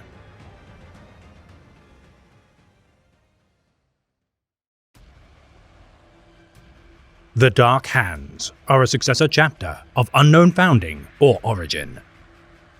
Infamous for their deeds made during the Ashen War of 307.M40, the heretical cultist revolt upon the cardinal world of Dimmermore required a chapter of uncompromising duty to quell. The Dark Hands, in cooperation with the Exorcist chapter, Order of the Valorous Heart, Necromundan 54th, and Imperial 60th Rifles, rooting out the demonic leader of the heretics, known as the Horned God.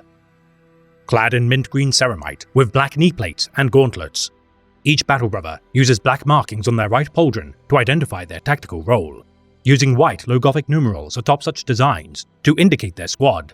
Their chest aquillas are painted in Codex-compliant colours to denote their company. The symbol of their chapter, a stylized black armoured hand upon a field of mint green, is a warning for aggressors to halt in the name of the Emperor. Last sighted during the cleansing of Sincher during 844.M41, facing the Hrud upon the mining world, the chapter's elite first company with aid from the Cadian 39th Xenobane Regiment purged the Xenos from the Sincher system.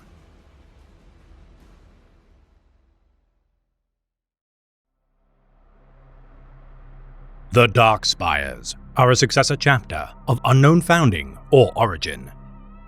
While no records pertain to the chapter's service as a firstborn chapter, likewise no evidence can suggest their inclusion among the ranks of the Ultima founding. Their first recorded battle, made during the Indomitas Crusade as part of battle group Kalidus. Facing the Necrons upon the Shrine World of Paradise II during the Pariah Nexus campaign, despite being outnumbered by the Xenos, the Dark Spires eradicated their foes, refusing to divulge their methods to Imperial historitors following the battle. Clad in black ceramite, adorned with yellow pauldron trim, chest aquillas and helmets, each battle brother utilizes yellow tactical rolls on their right pauldron, though no signs pertain to their company nor squad markings. The symbol of their chapter, a white castle tower upon a field of black, signifies their duty to vanguard the Imperium within the darkest depths of the void. Their last known deployment, made during the Octarius War fighting the Orc and Tyranid Xenos. Time will tell if the chapter's might shall prove sufficient to contain such terrifying foes far from the citizens of humanity.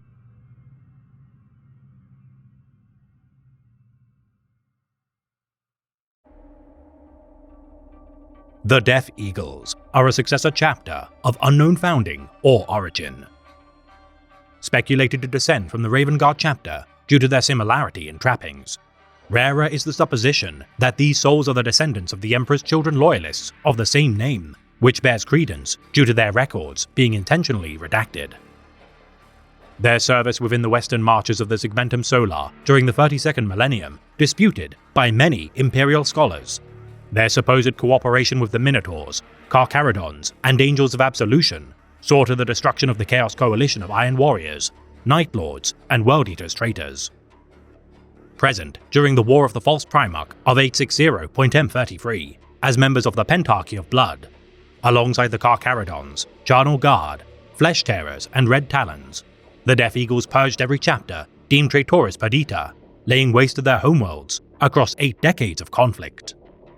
Clad in black ceramite, adorned with white pauldron insets and helmets, each battle brother marks their tactical role with black paint on their right pauldron. Using white high Gothic stencils atop such designs to identify their squad, each Astartes uses Codex-compliant coloured stripes on their right knee plate to denote their company. The symbol of their chapter, a black-winged avian skull atop a field of white, exemplifies their reputation as a fell omen to their peers of the Astartes Creed. Their last known deeds, made during the reconquest of the Forsar sector of 999.M41, the chapter faced the War of Garagak, alongside the Aurora and Revilus chapters, reclaiming the Forsar sector from the Greenskins.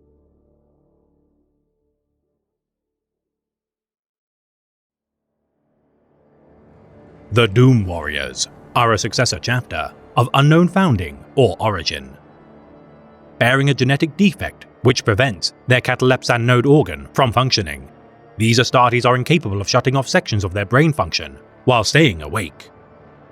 Their emotions unbalanced due to their inability to achieve true sleep for an Astartes body, These Space Marines relish Exterminatus campaigns as a means to vent their frustrations. Disgraced for their deeds during the Eucene incident of 400.M41, the civil war wrought following the demise of Lord Solar Macarius required uncompromising Space Marines to quell the unrest.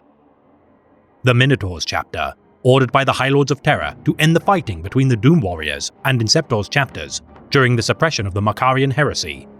Their brutal methods ended the feud between the Astartes Crees, forcing them to flee from the Eucene system. Replenishing their forces over the next half-millennia, before once more committing to a grand engagement, the chapter deployed to the world of Truan 9 during 951.M41, laying low a Psycult, attempting to summon a fell entity entombed beneath the surface. Clad in yellow ceramite, adorned with black chest aquillas, each battle brother uses black tactical rolls on their right pauldron, with white High Gothic numerals atop such designs to identify their squad. Their helmet stripes of Codex-compliant colors, designating their company. The symbol of their chapter, a white skull atop a yellow lightning bolt and ebon wings, exemplifies their uncompromising duty to destroy the enemies of the Imperium. Last sighted upon the world of Carnage, led by Captain Grimace Lane, their enhanced Life-Eater virus bomb, known as the Emperor's Tears, unknowingly created by the Nurgle-possessed Magos biologist Hieronym Rottel, inadvertently reanimated the populace as plague zombies, transforming the planet into a bastion of the Plague God.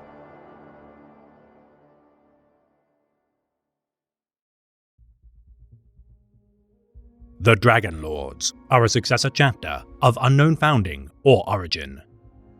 Their home of Erwin's world, cut off from the wider Imperium during 998.M41, the expanse of the Great Rift has only exacerbated the plight of these warriors and their means of traversing the galaxy. Clad in dark green ceramite with white pauldron insets, orange chest aquillas, and flaming greaves, each battle brother signifies their tactical role with black paint on their right pauldrons, using white High Gothic numerals atop such designs to signify their squad.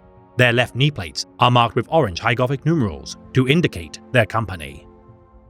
The symbol of their chapter, a black dragon's head breathing orange flames on a field of white, exemplifies their need to purge the Emperor's enemies, alike to the ancient Terran legends of yore.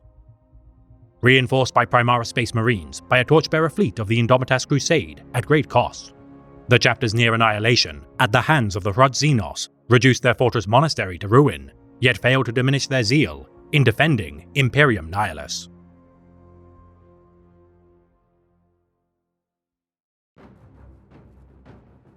The Emperor's Swords were a successor chapter of unknown founding or origin. The first of two chapters to bear their title, decimated by the Alpha Legion following 3 centuries of infiltration and dismantling of their ranks. Their homeworld of Gorstengrad fell to ruin as corrupted initiates turned on their kin, requiring a refounding of their number. Clad in silver ceramite, adorned with red pauldron insets and chest aquillas, each battle brother used black tactical rolls on their right pauldron, using white High Gothic numerals atop such designs to signify their squad. The chapter utilized Codex-compliant colors to indicate their company, using vertical stripes applied to the brow of their helmets. The symbol of their chapter, a white skull atop 2 black cross swords upon a field of red, poetically is an ill omen pertaining to the twofold miseries which their creed would incur. The chapter's second incarnation, settling the planet of Bellicas as their homeworld, fate once again turned against the chapter as Necrons awoke from the Tomb World, destroying the inhabitants of Bellicas during 970.M41.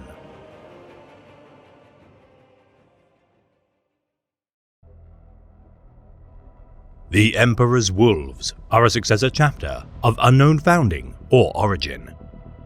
Their 8th company, lost within the warp for solar decades, sent to destabilize the threat of the Red Prophet and its Khornate worshippers. Their return heralded a new warband in service to the ruinous powers known as the Blood Disciples.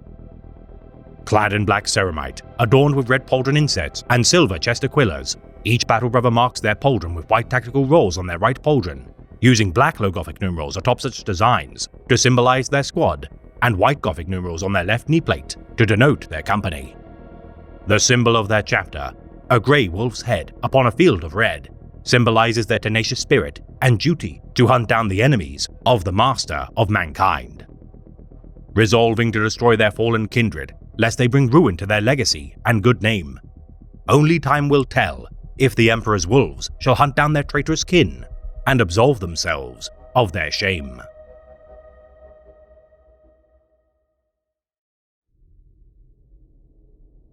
The Firehawks were a successor chapter of unknown origin. Speculated to be sired from the bloodlines of the Ultramarines, these Astartes born from the so-called cursed 21st founding for millennia earned glory for the Imperium. Most well regarded for their service during the Age of Apostasy and Badab War, their unrelenting nature and unwillingness to be distracted from their objectives, regardless earned them a fell reputation. Gifted the mobile Void Fortress, the Rapturous Rex, by Sebastian IV as reward for their service during the War of Apostasy.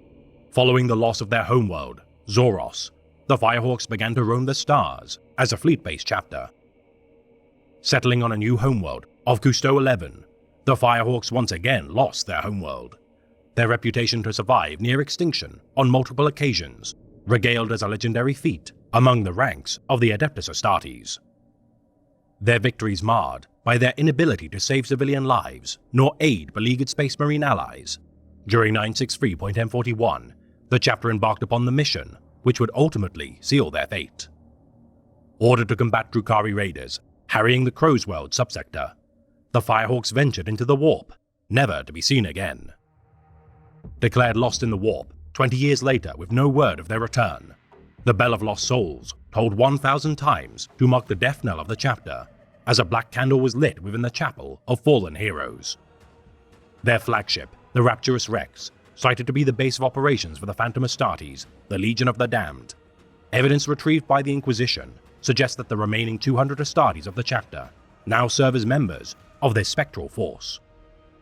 Retrieving a chapter banner of the Firehawks, etched with the phrase, In dedicato imperatum, ultra articulo mortis, during 998.M41, the phrase, For the Emperor beyond the point of death, indicates their remnants still fight as kindred of these enigmatic ghosts.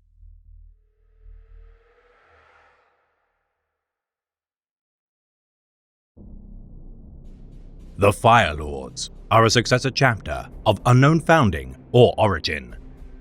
Hailing from the world of Mundus Pyra within the Eastern Fringe, their strange rituals harnessing flames as a means of worship would seemingly bear credence to their ties to the Salamanders chapter of Astartes. Rumored to either be sons of Dawn or Vulcan, though substantial evidence of neither can be ascertained. The chapter, though cited attending the 816th Feast of Blades of the Imperial Fist successors, only further exacerbates conjecture of their true origins. Venerating all forms of incendiary weapons, the chapter's favoring of missile barrages which carpet war zones with flames heralds their deployment, wielding flamers aplenty.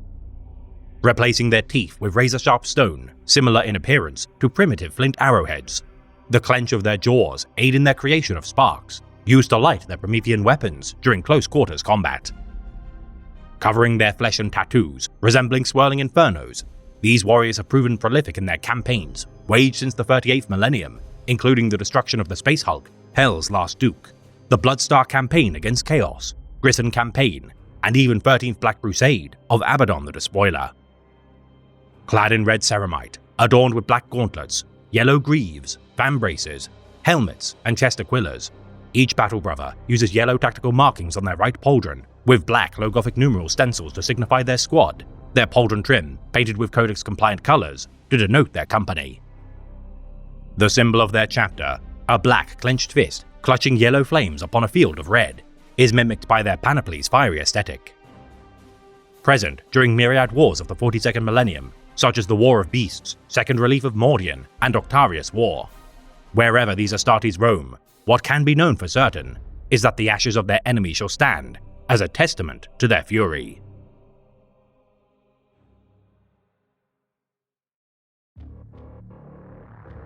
The Golden Halos are a successor chapter of unknown founding or origin. Infamous for their involvement of the 10-year siege of Nectocalix, colloquially known as the Meat Grinder, during 322.M41, the chapter identified the ghost ship Celestian as it collided with their Imperial battlecruiser, Garandus. Destroying many of the chapter's drop pods during the incident, the gravitational pull of a newly forming vortex cemented the warship's doom, causing 17% of their fighting strength to be lost, and 2,362 crew members. Clad in ebon black ceramite, adorned with golden pauldron trim, helmets, and chest aquillas, every battle brother uses gold stencils of their tactical role on their right pauldron, coupled with low Gothic numerals in their center to identify their squad. Stripes on their left knee plate in Codex-compliant colors, used to denote their company.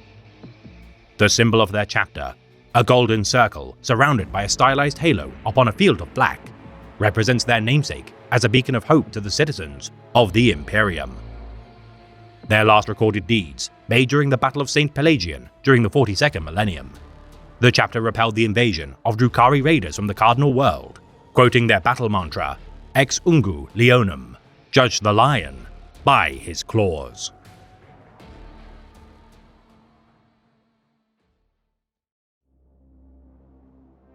The Griffin Lords are a successor chapter of unknown founding or origin.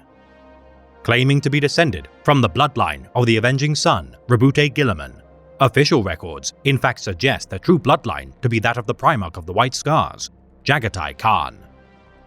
Clad in tan ceramite, adorned with cerulean blue pauldron insets, backpacks, and chest aquillas, each battle brother utilizes white tactical rolls on their right pauldron, coupled with small, low Gothic numerals to their side to identify their squad.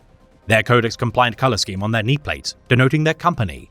White low Gothic numerals sit atop them to further symbolize their company. The symbol of their chapter, a white griffin rampart upon a field of cerulean blue, belies their need to replicate the ostentatious grandeur of the Sons of Ultramar. Embittered towards the clerks of the Administratum as they record their deeds, adding to the legacy of a father they spurn. Regardless of the veracity of such records, the chapter refuses to acknowledge such findings for reasons known only to themselves.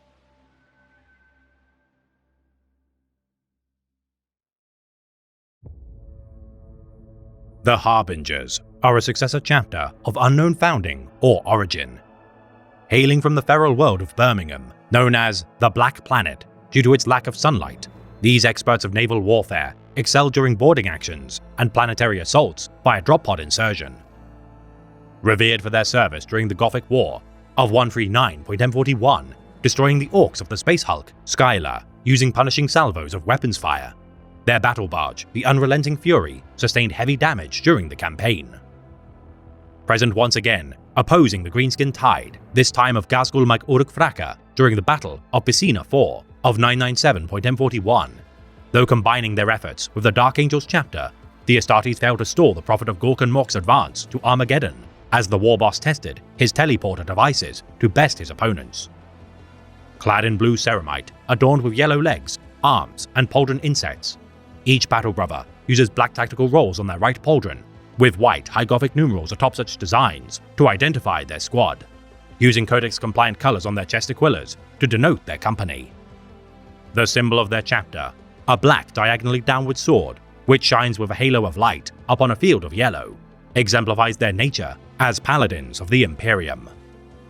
Last sighted during the 13th Black Crusade of 999.M41, the chapter withdrew from their combat made against the Greenskins of the Bessician Belt in order to defend the Cadian Gate with 8 companies pledged to oppose the Despoiler.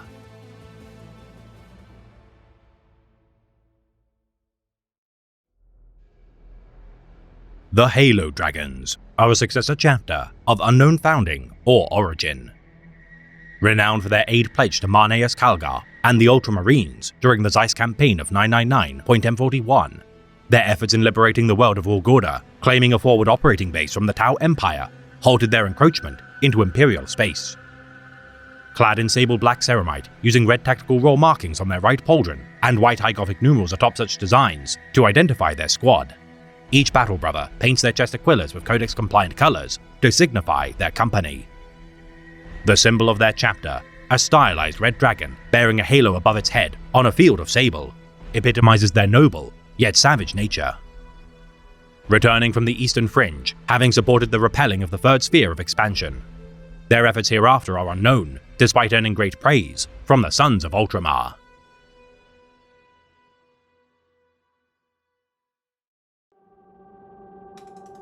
The Honored Sons are a successor chapter of unknown founding or origin. Hailing from the world of Junol, within the eastern fringes of the Segmentum Ultima, these warriors proclaim themselves to be righteous sons of Rogel Dawn, despite no evidence being provided by any authority with knowledge to their genetic line. Clad in forest green ceramite, adorned with silver chest aquillas, exhaust vents, and white pauldron insets, each battle brother marks their tactical role on their right pauldron, using white high Gothic numerals to identify their squad, the use of Codex-compliant pauldron trim denoting their company. The symbol of their chapter, a stylized black Imperial Aquila grasping a skull upon a field of white, exemplifies their duty to claim their enemies' lives in the name of the Emperor. Last sighted facing the Tyranid splinter fleet of Jormungandr during 995.M41, alongside the Death Spectres, the Honored Sons earn their namesake, driving back the Great Devourer from the northeastern boundaries of the Emperor's domains.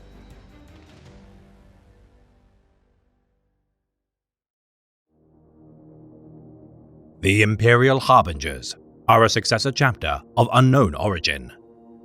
Sired during the 23rd Sentinel founding of the 37th millennium to replace the untold losses incurred by the Imperium over millennia of warfare. Their continuous crusading, though facilitated by the Mechanicus' most stable genetic banks, never revealed their Primarch of origin. Clad in grey ceramite, adorned with silver chest aquillas, each battle brother utilizes black tactical rolls on their right pauldron, with white high Gothic numerals atop such designs to identify their squad, their Codex-compliant helmet colors denoting their company. The symbol of their chapter, a white skull trailing yellow flames atop a field of grey, signifies their duty to hurl themselves into danger, with no thought for their own survival should their actions aid the Imperium. Sworn enemies of the Death Guard Legion due to an unknown grievance, the Imperial Harbingers shall not rest until the Grandfather's presence is cleansed from the galaxy.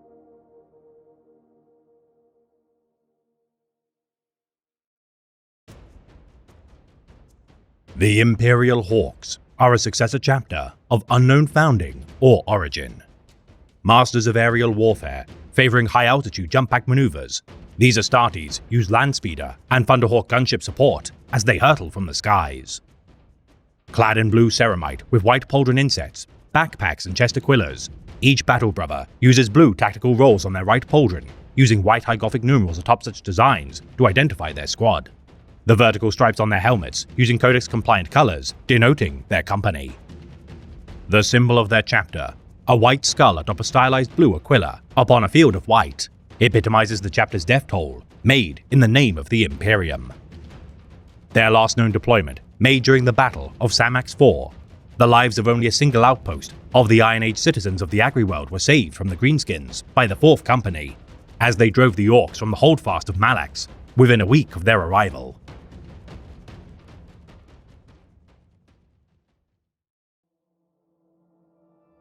The Imperial Paladins are a successor chapter of unknown founding or origin. Reputed to be of Ultramarines descent, despite no Imperial records available to substantiate such a claim, the most notable campaigns of these warriors would be made during the suppression of the Macarian heresy of 400.M41. The death of Lord Solar Macarius causing a schism which led to a civil war between his surviving army generals, alongside the Minotaur's chapter by order of the Adeptus Terra. The Imperial Paladins lay low the defectors to the bureaucracy of Terra. Clad in dark blue ceramite, adorned with gold chest aquillas, each battle brother uses white tactical rolls on their right pauldron, with black high Gothic numerals atop such designs to signify their squad, their company denoted by use of Codex-compliant pauldron trim. The symbol of their chapter, a white skull atop a golden Maltese cross upon a field of white, signifies their duty to destroy the wicked. Their 4th Company, purged by the Minotaur's chapter upon the ocean world of Nereus, their sin of possession by Xenos forces is a stain of shame to which the chapter shall never be absolved.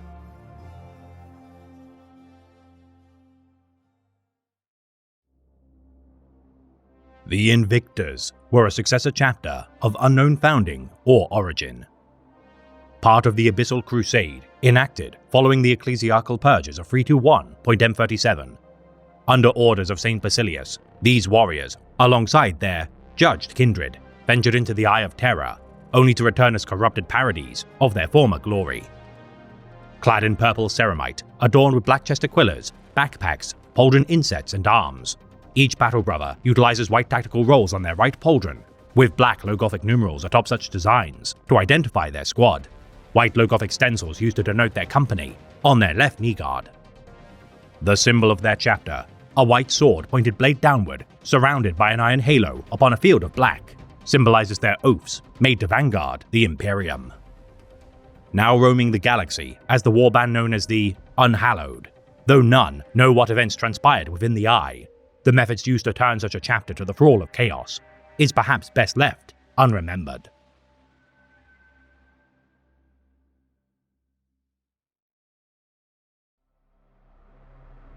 The Knights of Eternity were a successor chapter of unknown founding or origin.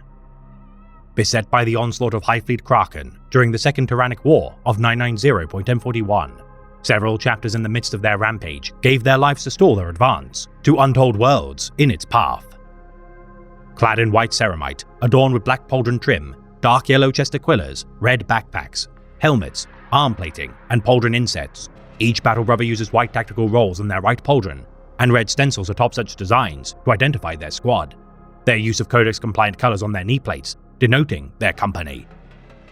The symbol of their chapter, a white skull within a roundlet and stylized letter I upon a field of red, epitomizes their duty to protect the Imperium unto death.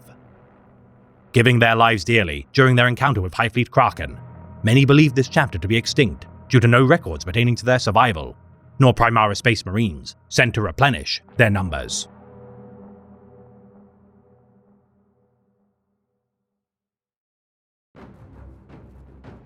The Legion of Night are a successor chapter of unknown founding or origin.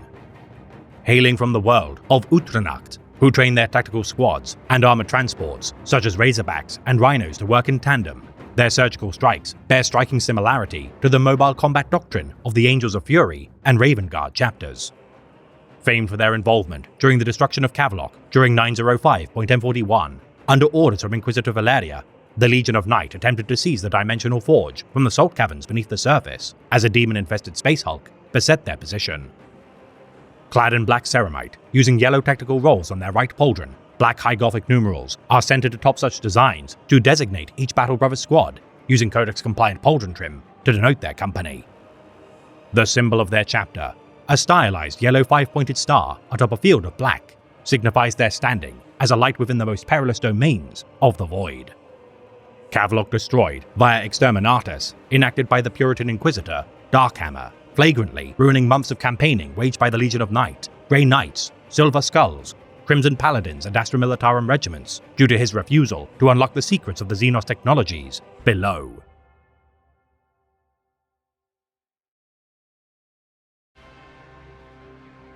The Liberators are a successor chapter of unknown founding or origin.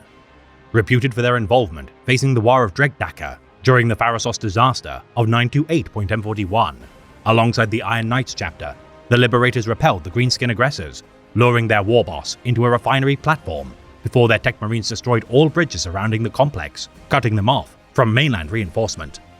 Clad in purple ceramite with white chest aquillas, black torso armor, and backpacks, each battle brother uses white tactical rolls on their right knee plate, using purple high Gothic numerals atop such designs to identify their squad, and white stencils on their left knee plate to denote their company. The symbol of their chapter, a white raptor's head on a field of purple, is displayed on both their pauldrons to emphasize their nature alike to noble birds of prey. Failing to bring Warlord Dregdaka to justice, as more than 300 Astartes perished in their endeavor, the Liberators bear the stain of dishonor, as the Andranza cluster still suffers at the hands of the Greenskins to this day.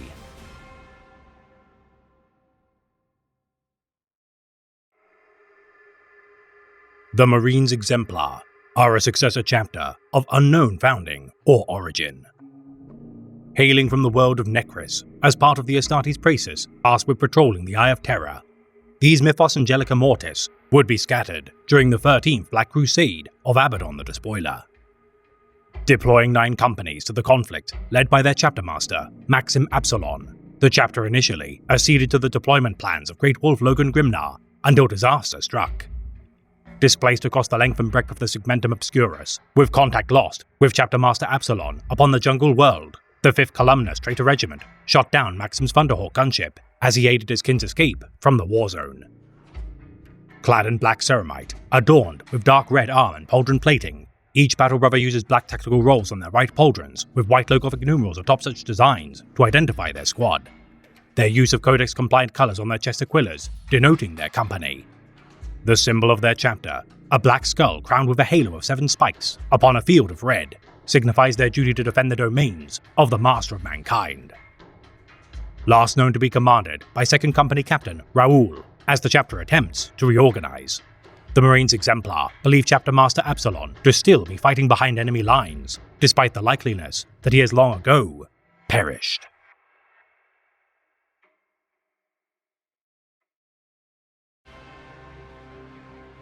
The Metamarines are a successor chapter of unknown founding or origin. Known for their efforts quelling the rebellion of the Anshur summoning of 892.M38, their purge of the charnel cult regardless could not count in the summoning of the Cornate Bloodthirster, Ungraft the Unbound, as it laid waste to all living things upon Anshur. Clad in white ceramite, adorned with yellow chest aquillas, blue helmets, backpacks, pauldron trim, groin and torso armor, each battle brother utilizes blue tactical rolls on their right pauldron. Using white high gothic numerals atop such designs to identify their squad, the chapter uses Codex-compliant vertical stripes on their helmets to denote their company. The symbol of their chapter, a white skull centered atop a blue roundel within a red iron halo, exemplifies their duty to vanguard the Imperium. Last sighted during Abaddon the Despoiler's 13th Black Crusade, the entire chapter deployed all hands to oppose the threat of chaos, aiding Imperial forces to stem the tide of ruin.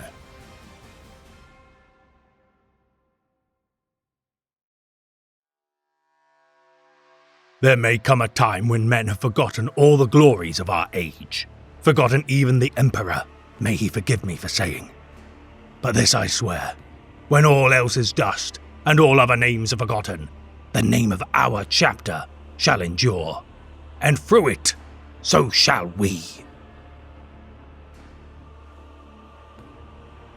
The Night Watch are a successor chapter of unknown founding or origin. Hailing from the world of silence, these members of the Astartes Praesus are tasked with patrolling the Eye of Terror, this chapter peculiarly fielding 11 companies rather than 10.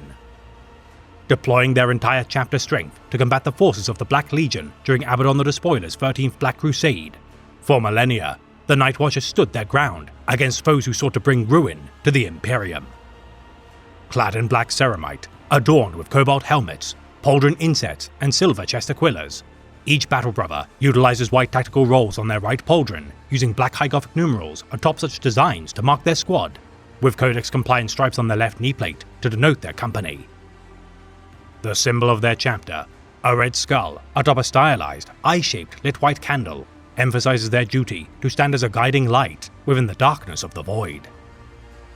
Last sighted prosecuting the Zeist campaign of 999.M41, the Night Watch aided the campaign of Ultramarine 2nd Captain Cato Sicarius in repelling the Tau Third Sphere of Expansion from their staging ground of the world of Ulgura.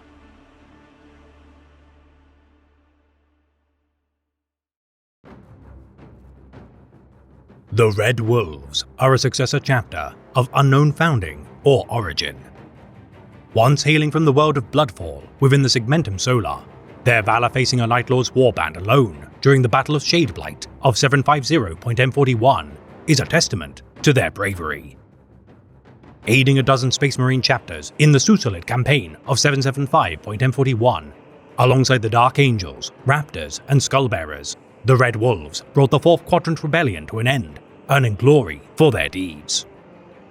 Clad in red ceramite, adorned with black pauldron insets and gold chest aquillas, each battle brother uses white tactical rolls on their right pauldron, with red high gothic stencils atop such designs to indicate their squad, and black high gothic stencils on their left knee plates to denote their company. The symbol of their chapter, a red wolf's head on a field of black, bears striking similarity to that of the Space Wolves chapter. Last sighted facing the tattered remnants of High Fleet Leviathan following its defeat at Baal, the Red Wolves, now reinforced with Primaris Space Marines, attempted to defend Bloodfall, yet failed to repel Tyranid reinforcements diverted from the Octarian War from destroying their fortress monastery and orphaning them from their homeworld.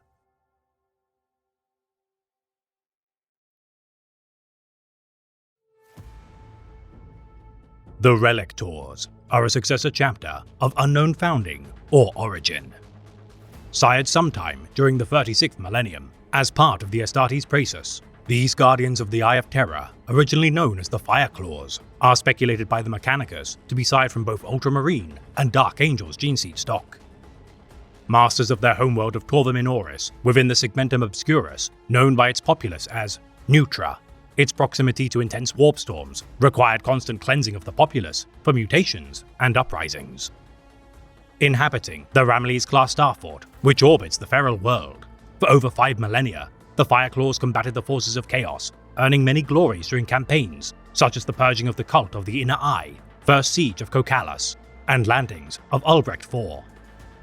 Purging the space hulk known as the Captor of Sin, inhabited by the Sintian warband of the Chaos Champion, the Excoriator, during 848.M41, though the chapter saved the Forge world of Styges with aid from Inquisitor Demarche, the influence of chaos called to them. Chief Librarian Decario slaying the Excoriator with his own demonic sword, the Astartes entrusted the artifact to Inquisitor Demarche's care, convinced of his ideals that the weapons of chaos could be used against their masters for the benefit of the Imperium. Resolving to procure more Chaos relics as they embarked upon an Imperial crusade to explore the worlds surrounding the Eye of Terror, the chapter assumed their new title as the Relictors, as true adherents of radical Xanphism doctrines. Their every decision, made by their most pure veterans, gathered into the Conclave. Each senior officer wields a potent Chaos artifact, having shriven their souls of corruption, won through days of prayer made to the Emperor. Bearing an abundance of librarians who screen their kindred for signs of the taint of chaos, only the strongest-willed candidates survive their trials as neophytes, destined to fight the ruinous powers using their own weapons against them. Hounded by Puritan Inquisitors for their flagrant use of Chaos weapons, the agents of the Emperor, supported by 4 Space Marine chapters, demanded the Relictors to surrender Inquisitor Demarche and destroy all Chaos relics they had procured. Acceding to the demands of the Inquisition, the chapter began a century-long penitent crusade to atone for their sins, deploying all their companies during the Third War for Armageddon as they faced the feral orcs within the planet's equatorial jungles.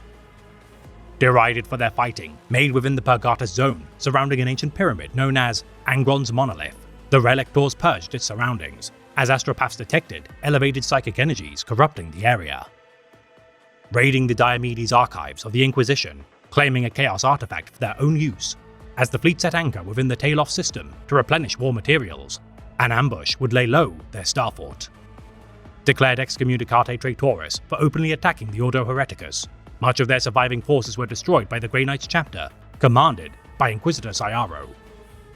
Proclaiming their homeworld of Neutra to be forbidden for drawing new recruits for any Astartes chapter, as the populace abased themselves to be forgiven by the Emperor for their sins, the Relictors embarked to the Eye of Terror, following a vision from their librarians of a lidless eye weeping blood.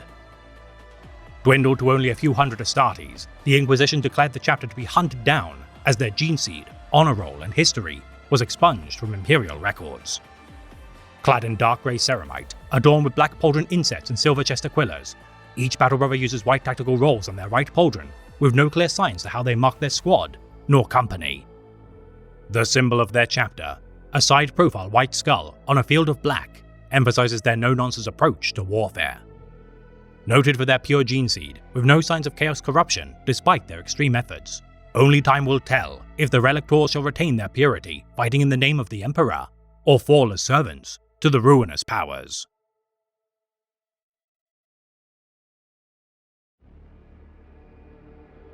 The Sable Swords are a successor chapter of unknown founding or origin. Created during the latter years of the 41st millennium as among the last Firstborn chapters to be sired, conflicting sources suggest that another chapter of the same name fought during the 32nd millennium as part of the event known as the War of the Beast.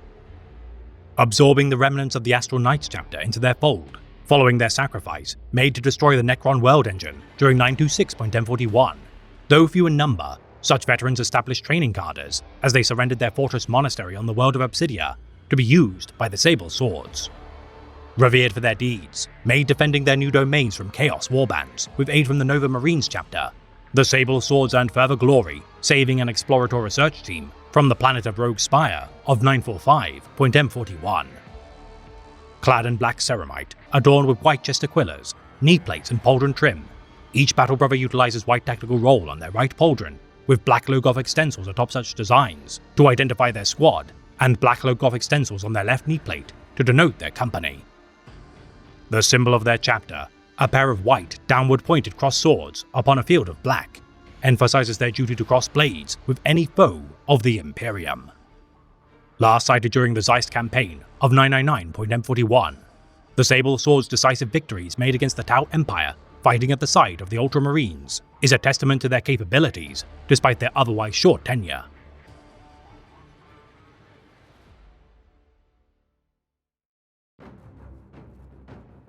The Silver Guard are a successor chapter of unknown founding or origin. Known for their service fighting during the Sabbat World's Crusade of 714.M41, these warriors, though lacking records of their prior deeds, distinguished themselves fighting beside the Volponi Blue Bloods, Praegar 10th, and Kolstek 477th Astromilitarum regiments, leading the assault of the monastery of St. Kiedrus and the Oligarchy Gate. Clad in purple ceramite, adorned with black pauldron insets, silver helmets, chest aquillas, arm plating, and pauldron trim, their Vengeance veterans replace their purple ceramite with silver and chest aquillas to gold. Each battle brother using white tactical rolls on their right pauldron, with black high Gothic numerals atop such designs to identify their squad. None know their means of denoting their company through heraldic motifs. The symbol of their chapter, a white skull surrounded by a triangle of 3 white swords upon a field of black, symbolizes their duty to guard the Imperium from any threat. Aiding the efforts of Colonel Commissar Ibram Gaunt to secure Salvation's Reach during the Sabbat Crusade, alongside the Iron Snakes and White Scars, the Silver Guard beset the Crash Space Hulk in their efforts to harry the invading Chaos forces.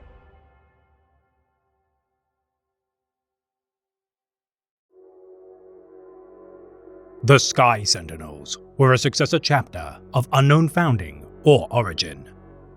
Hailing from the world of Pranagar, these warriors stood proud as defenders of the Imperium for many years, particularly during the closing years of the 41st millennium. Revered for their defense of the agri-world of Sondheim V during 997.M41, the Sky Sentinels enacted exterminatus against both Hive Fleet Leviathan and the Demon Prince of Makar the Reborn as chaotic pandemonium spread. Their efforts delayed by the Grey Knights chapter, led by Grandmaster Varden Kai. Their objective, to capture the Book of Pandagaris, took precedence as the Sky Sentinels allowed them 12 hours to achieve their goal. Bombarding the temple wherein the tome was stored, as the Grey Knights withdrew with their objective in hand, the Sky Sentinels purged the world as their allies returned to Titan to intern the Book of Pandagaris within their vaults. Clad in light blue ceramite, adorned with dark blue helmets, pauldron trim, torso, and groin armor, each battle brother utilizes black tactical rolls on their right pauldron with white high Gothic numerals atop such designs to indicate their squad, and Codex-compliant chest aquillas to denote their company. The symbol of their chapter, a white skull impaled with a downward-pointed black sword on a field of light blue, exemplified their duty to fell the enemies of the Imperium. Their last battle, made against the Thousand Suns Legion and their demon Primarch Magnus the Red, upon their homeworld following Abaddon the Despoiler's 13th Black Crusade, the chapter was slain to a man as the Great Rift began to consume vast swathes of the galaxy.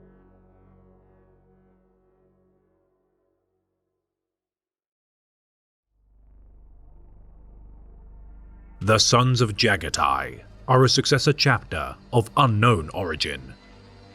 Despite their clear connotations to the Primarch of the 5th Legion, strangely, for an overtly reverent chapter, none can confirm the true genetic legacy nor nature of this enigmatic chapter.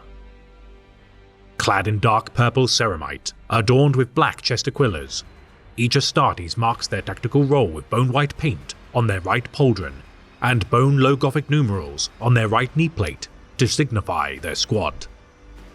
The symbol of their chapter, a black crescent moon paired with an Orcan rune on a field of white, further epitomizes their mysterious origins. Whether or not these Astartes are true Sons of the Warhawk remains purely speculative, and much to the dismay of the scholars of the Imperium, only mere scraps of their service can be gleaned from Imperial records.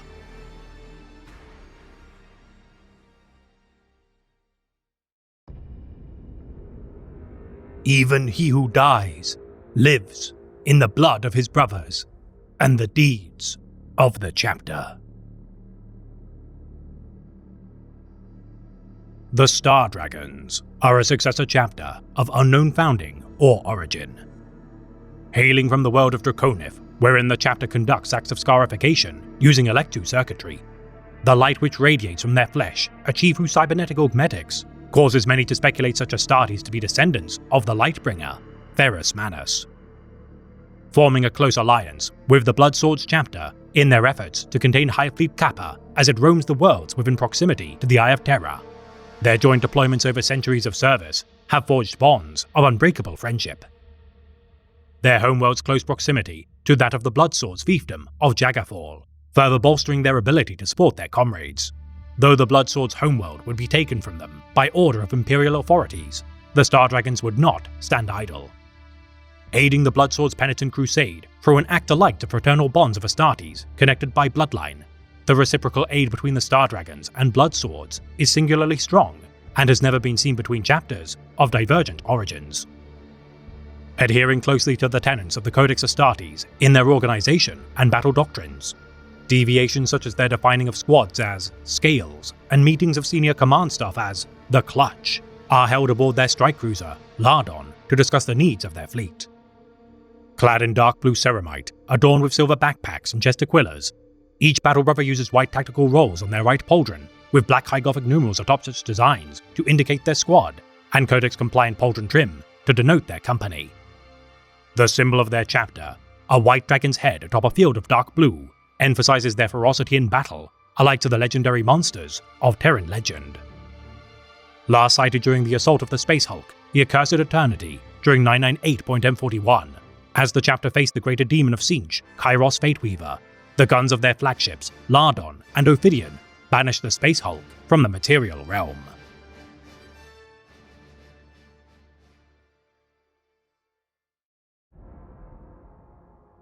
The Steel Confessors are a successor chapter of unknown founding or origin. Rumored to have been sired during the 36th millennium by the Mechanicus of Mars, their supply of gene seed allowed for the creation of a chapter capable of rapidly deploying to aid their own domains to preserve their interests. Their dubious origins, said to begin within the Barus system following a detachment of Iron Hands clan companies to combat the Chaos Overlord, Barhoth, and his Dark Mechanicum allies. After solar months of reconquest, the Iron Hands began to liberate planets within proximity to Barus Free. 5 years of campaigning, once more bringing order to the Barus system, with exception to the planet of Tavor. The Free Clan companies of the Iron Tenth breached its Void Shield, falling into a trap. 500 Mechanicus Voidcraft of the Barus system aiding their plight, 100,000 Skitarii infantry, and 4 Warhound Titans deployed to the surface, saving the surviving 11 Astartes of the initial 300 committed to the campaign. The Iron Hands procuring the gene seed of their slain kindred, it is said the chapter pledged a portion of their genetic stock to the Mechanicus for their own uses, in exchange for capable artificers, though such a flagrant breach of protocols bear scrutiny. The Ordo Hereticus, said to demand the destruction of such gene seed upon discovering such a compact. The High Lords of Terror, if such tales are to be believed, allowed for the chapter's continual existence, should they maintain their loyalties to the Emperor above all. Such an event said to be the means to which the Steel Confessor's name is attributed. Whatever the veracity of such tales, for many years the chapter hailed from the Forge World of Cruxis IV, until disaster struck. A manufacturing powerhouse protected by cloaking devices to maintain secrecy as a backwater world to prying eyes. Such deceptions proved insufficient to repel the attentions of Hive Fleet Behemoth as it began to ravage their homeworld.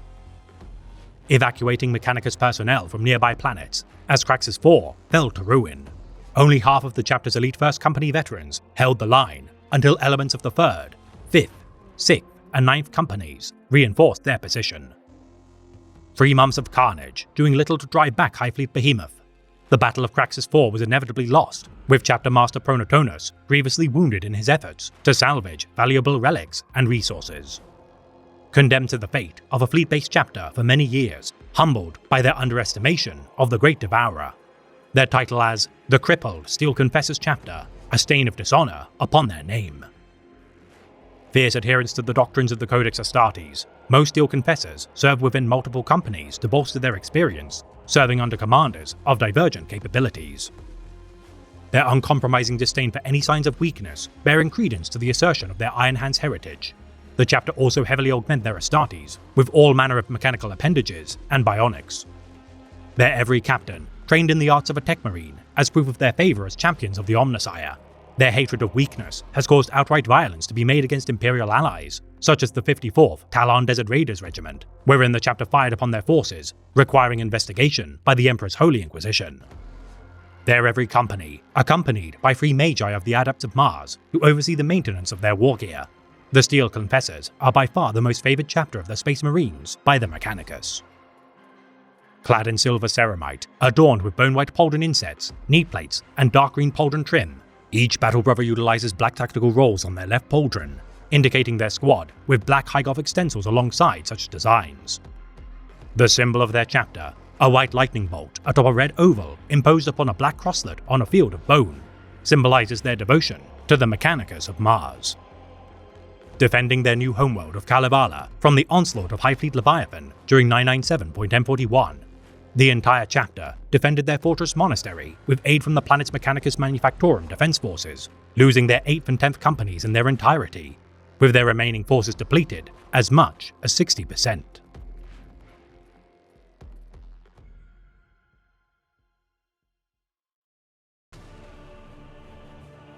The Stormcallers are a successor chapter of unknown founding or origin. Known for their efforts made during the Taninum Crusade of 678.M37, fighting alongside 11 crusading chapters to rid the system of corruption, only the Stormcallers returned from the conflict alive. Clad in red ceramite, adorned with black helmets, arm plating, pauldron insets, and chest armor, each Battle Brother uses white tactical rolls on their right pauldron, with black High Gothic numerals atop such designs to signify their squad, and Codex-compliant colors on their chest aquillas to denote their company. The symbol of their chapter, a yellow lightning bolt upon a field of black, belies their ability to strike fast as a storm of violence. Half of the chapter's number enticed by the lure of chaos following the Taninum Crusade. A civil war broke out between the chapter's loyalist and traitor members, leading to the purge of the thralls of chaos within their midst, as the chapter now fights the ruinous powers with renewed vigor.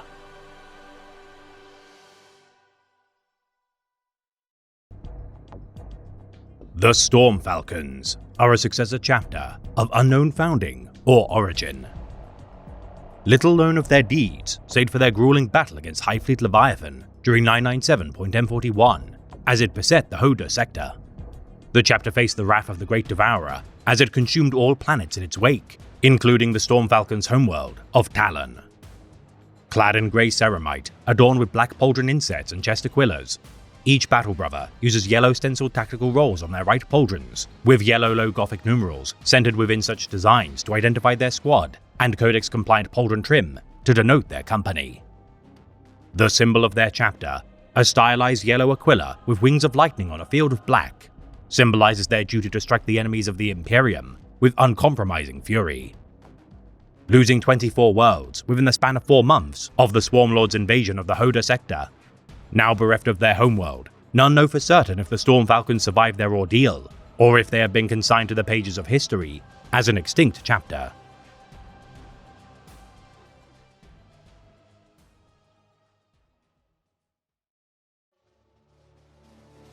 The Storm Warriors are a successor chapter of unknown founding or origin. Hailing from the world of Taran Free, rumored to be among the last foundings of Firstborn chapters, these warriors earned glory, quelling the rebellion of Tesra IV alongside Inquisitor Astrasen, despite diverting from a costly campaign which had felled over 300 of their kindred. Clad in grey ceramite, adorned with yellow pauldron trim, each Battle Brother utilizes white stenciled tactical rolls on their right pauldron, using white High Gothic numerals within such designs to identify their squad, and Codex-compliant colors on their chest aquillas to denote their company. The symbol of their chapter, a white upward-pointed sword flanked by lightning bolts upon a field of grey, exemplifies their standing as Paladins of the Storm. Last sighted committing their entire chapter to combat Abaddon the Despoiler's 13th Black Crusade, The forces of Chaos broke against their lines, much to the relief of the Cadian defenders, until the planet's demise.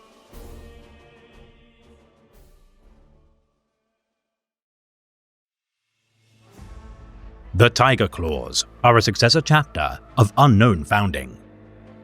Their homeworld devoid of life with the chapter's disappearance into the warp during 280.M40, though a single strike cruiser, the Bakasura, containing 100 Astartes, would return to real space during 680.M41, much of their legacy has been forgotten. Having felt only solar months of time to have passed within the Immaterium, the Tiger Claws aided the Stormwings chapter in their combat made against Drukhari aggressors, receiving resupply for their journey to their homeworld. Finding the sun of their solar system to have expanded, rendering their fiefdom into little more than a lifeless husk, their senior commander, Captain Vitala, petitioned aid from Holy Terror to supply Geneseed to rebuild his chapter. Captain Vitala never returning from his venture to the Throne World, as his kindred awaited word of their petition from the High Lords of Terra. No aid would be forthcoming, and thus the Tiger Claws sought salvation from the Astral Claws chapter, to which their Geneseed line originates. Chapter Master Luft Huron, withholding Geneseed tithes to the Adeptus Mechanicus as a means to restore his chapter's successor, the Tiger Claws would be reassigned within the Astral Claws ranks to aid in their great rebellion to come. Clad in black ceramite, adorned with amber leg armor and pauldron insets, each battle brother utilizes black tactical rolls on their right pauldron, with black numerals on their left knee plate to indicate their company. The symbol of their chapter, a side-profile black tiger's head upon a field of amber, exemplifies their savage nature as sons of the Astral Claws. The fate of these souls unknown, following the retreat of Luft Huron into the Maelstrom with the end of the Badab War. Perhaps what remains of the Tiger Claws were assimilated into the ranks of the Red Corsairs to fight beside their Astral Claws kinsmen.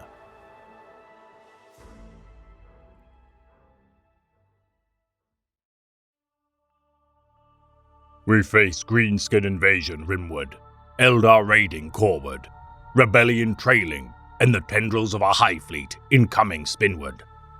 Situation excellent. Attacking on all fronts.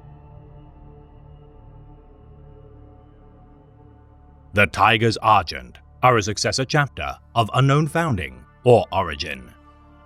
Hailing from the world of Icefang, situated dangerously close to the borders of the Great Rift and Pariah Nexus. Regardless of their struggle, the chapter has never been defeated, repelling the foes of the Imperium, and allows myriad Imperial refugees sanctuary upon their homeworld.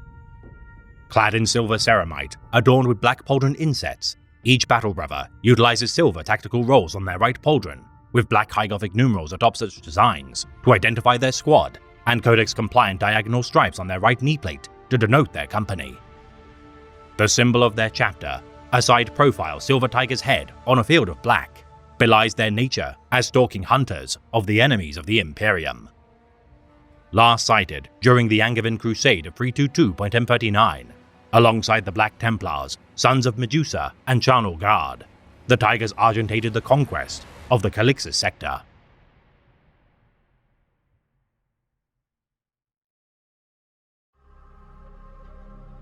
The Vorpal Swords are a successor chapter of Unknown Founding or Origin. Afflicted with physical and psychological mutations as a result of Warpstorm Dionys following the ecclesiarchal purges of 321.M37, by order of St. Basilius, the Vorpal Swords alongside 30 chapters acceded to an emergency council of dismay. Deemed as judged by the Adeptus Ministorum, every chapter embarked upon the Abyssal Crusade directly into the Eye of Terror, every one beset by a vast Chaos Warfleet upon encroaching upon the domains of ruin, casting them adrift. Yet whilst every judged chapter befell trials which would destroy or corrupt their nature in service to the pantheon of chaos, the Vorpal Swords alone, having purged 400 demon worlds, returned to real space during 112.M38. Claiming no honors for their impeccable service, Chapter Master Konvak Lan declared St. Basilius a heretic, and within a standard solar year, sundered all icons made in his image, before executing him and placing his remains and his surviving worshippers within a derelict bulk freighter launched directly into the nearest sun. Clad in light green ceramite, adorned with black backpacks and pauldrons, each battle brother uses white stencils of tactical rolls on their right pauldron with white High Gothic numerals centered upon such designs to identify their squad, whilst using Codex-compliant colours on their chest aquillas to denote their company. The symbol of their chapter, a white skull atop two upwards crossed white gladii with wooden hilts upon a field of black, symbolizes their duty to fell the enemies of the Imperium, alike to the gladiators of Terran past. Last sighted during the Gestos Cataclysm of the 41st millennium combating the forces of Chaos, despite their valiant efforts facing the greater demon, Skarbrand, the chapter resorted to Exterminatus to deny the Bloodthirster its glory.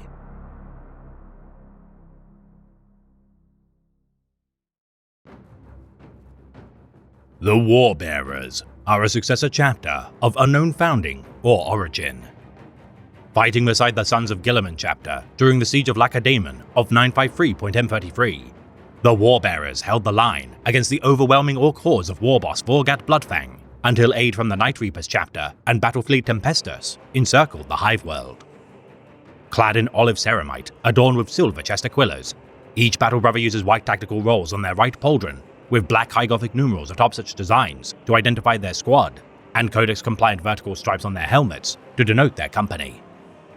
The symbol of their chapter, two crossed black axes on a field of olive, signifies their duty to wage war in the name of the Imperium, laying waste to any with the temerity to stand in their way. Last sighted purging the world of Ebonian during 688.M40, alongside the Ordo Hereticus Inquisitor, Harlan Gents, the Red Hunters, Subjugators, Order of the Blue Robe, and Order of the Black Sepulchre. A decade of slaughter followed until the Inquisition declared the planet absolved of their sins.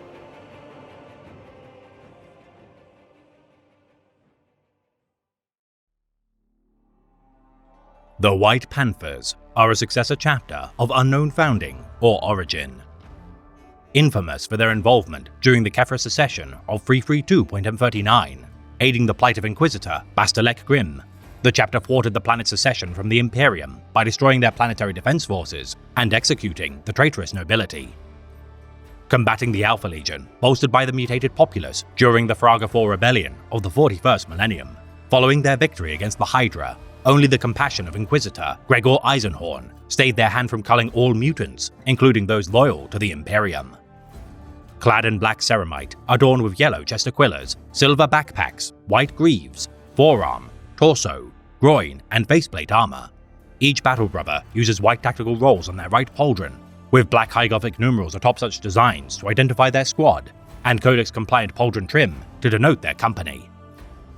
The symbol of their chapter, a side-profile White Panther's head upon a field of black, belies their savage nature as true hunters of the void.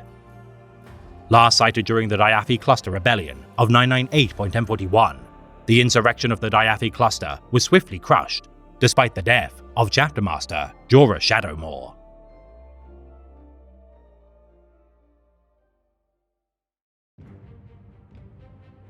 Few in number we may be, brothers, but our Emperor and our Primarch expect no less of us for that.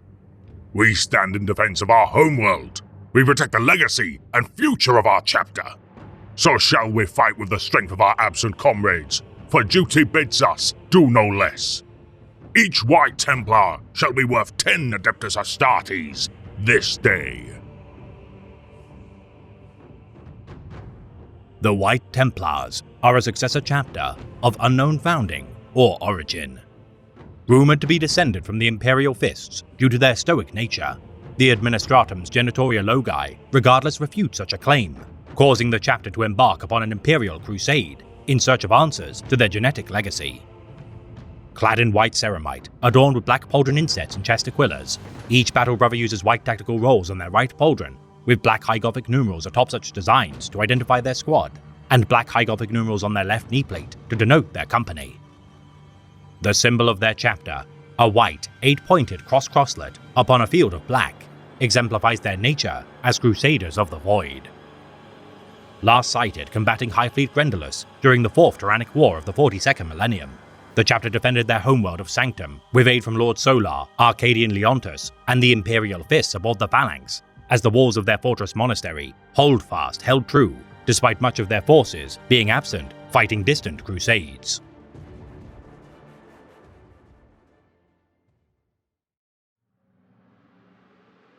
The Yellow Jackets are a second founding successor chapter of unknown origin. Established in the wake of the Horus Heresy, this peculiar band of warriors unleashed their might upon the rebellious worlds of the wider Imperium.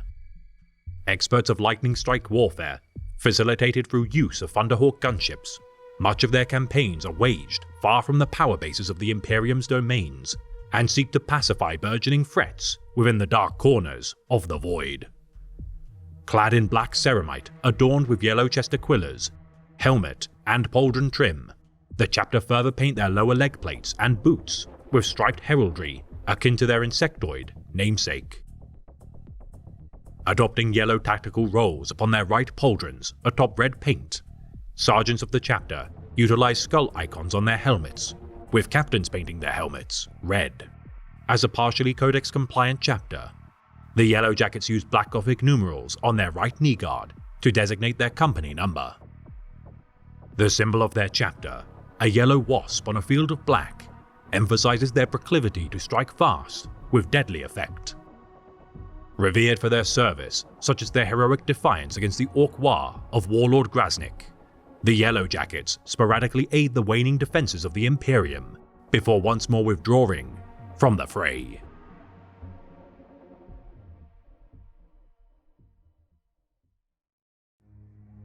This has been a tale of the Great Imperium of Man, read by the Remembrancer.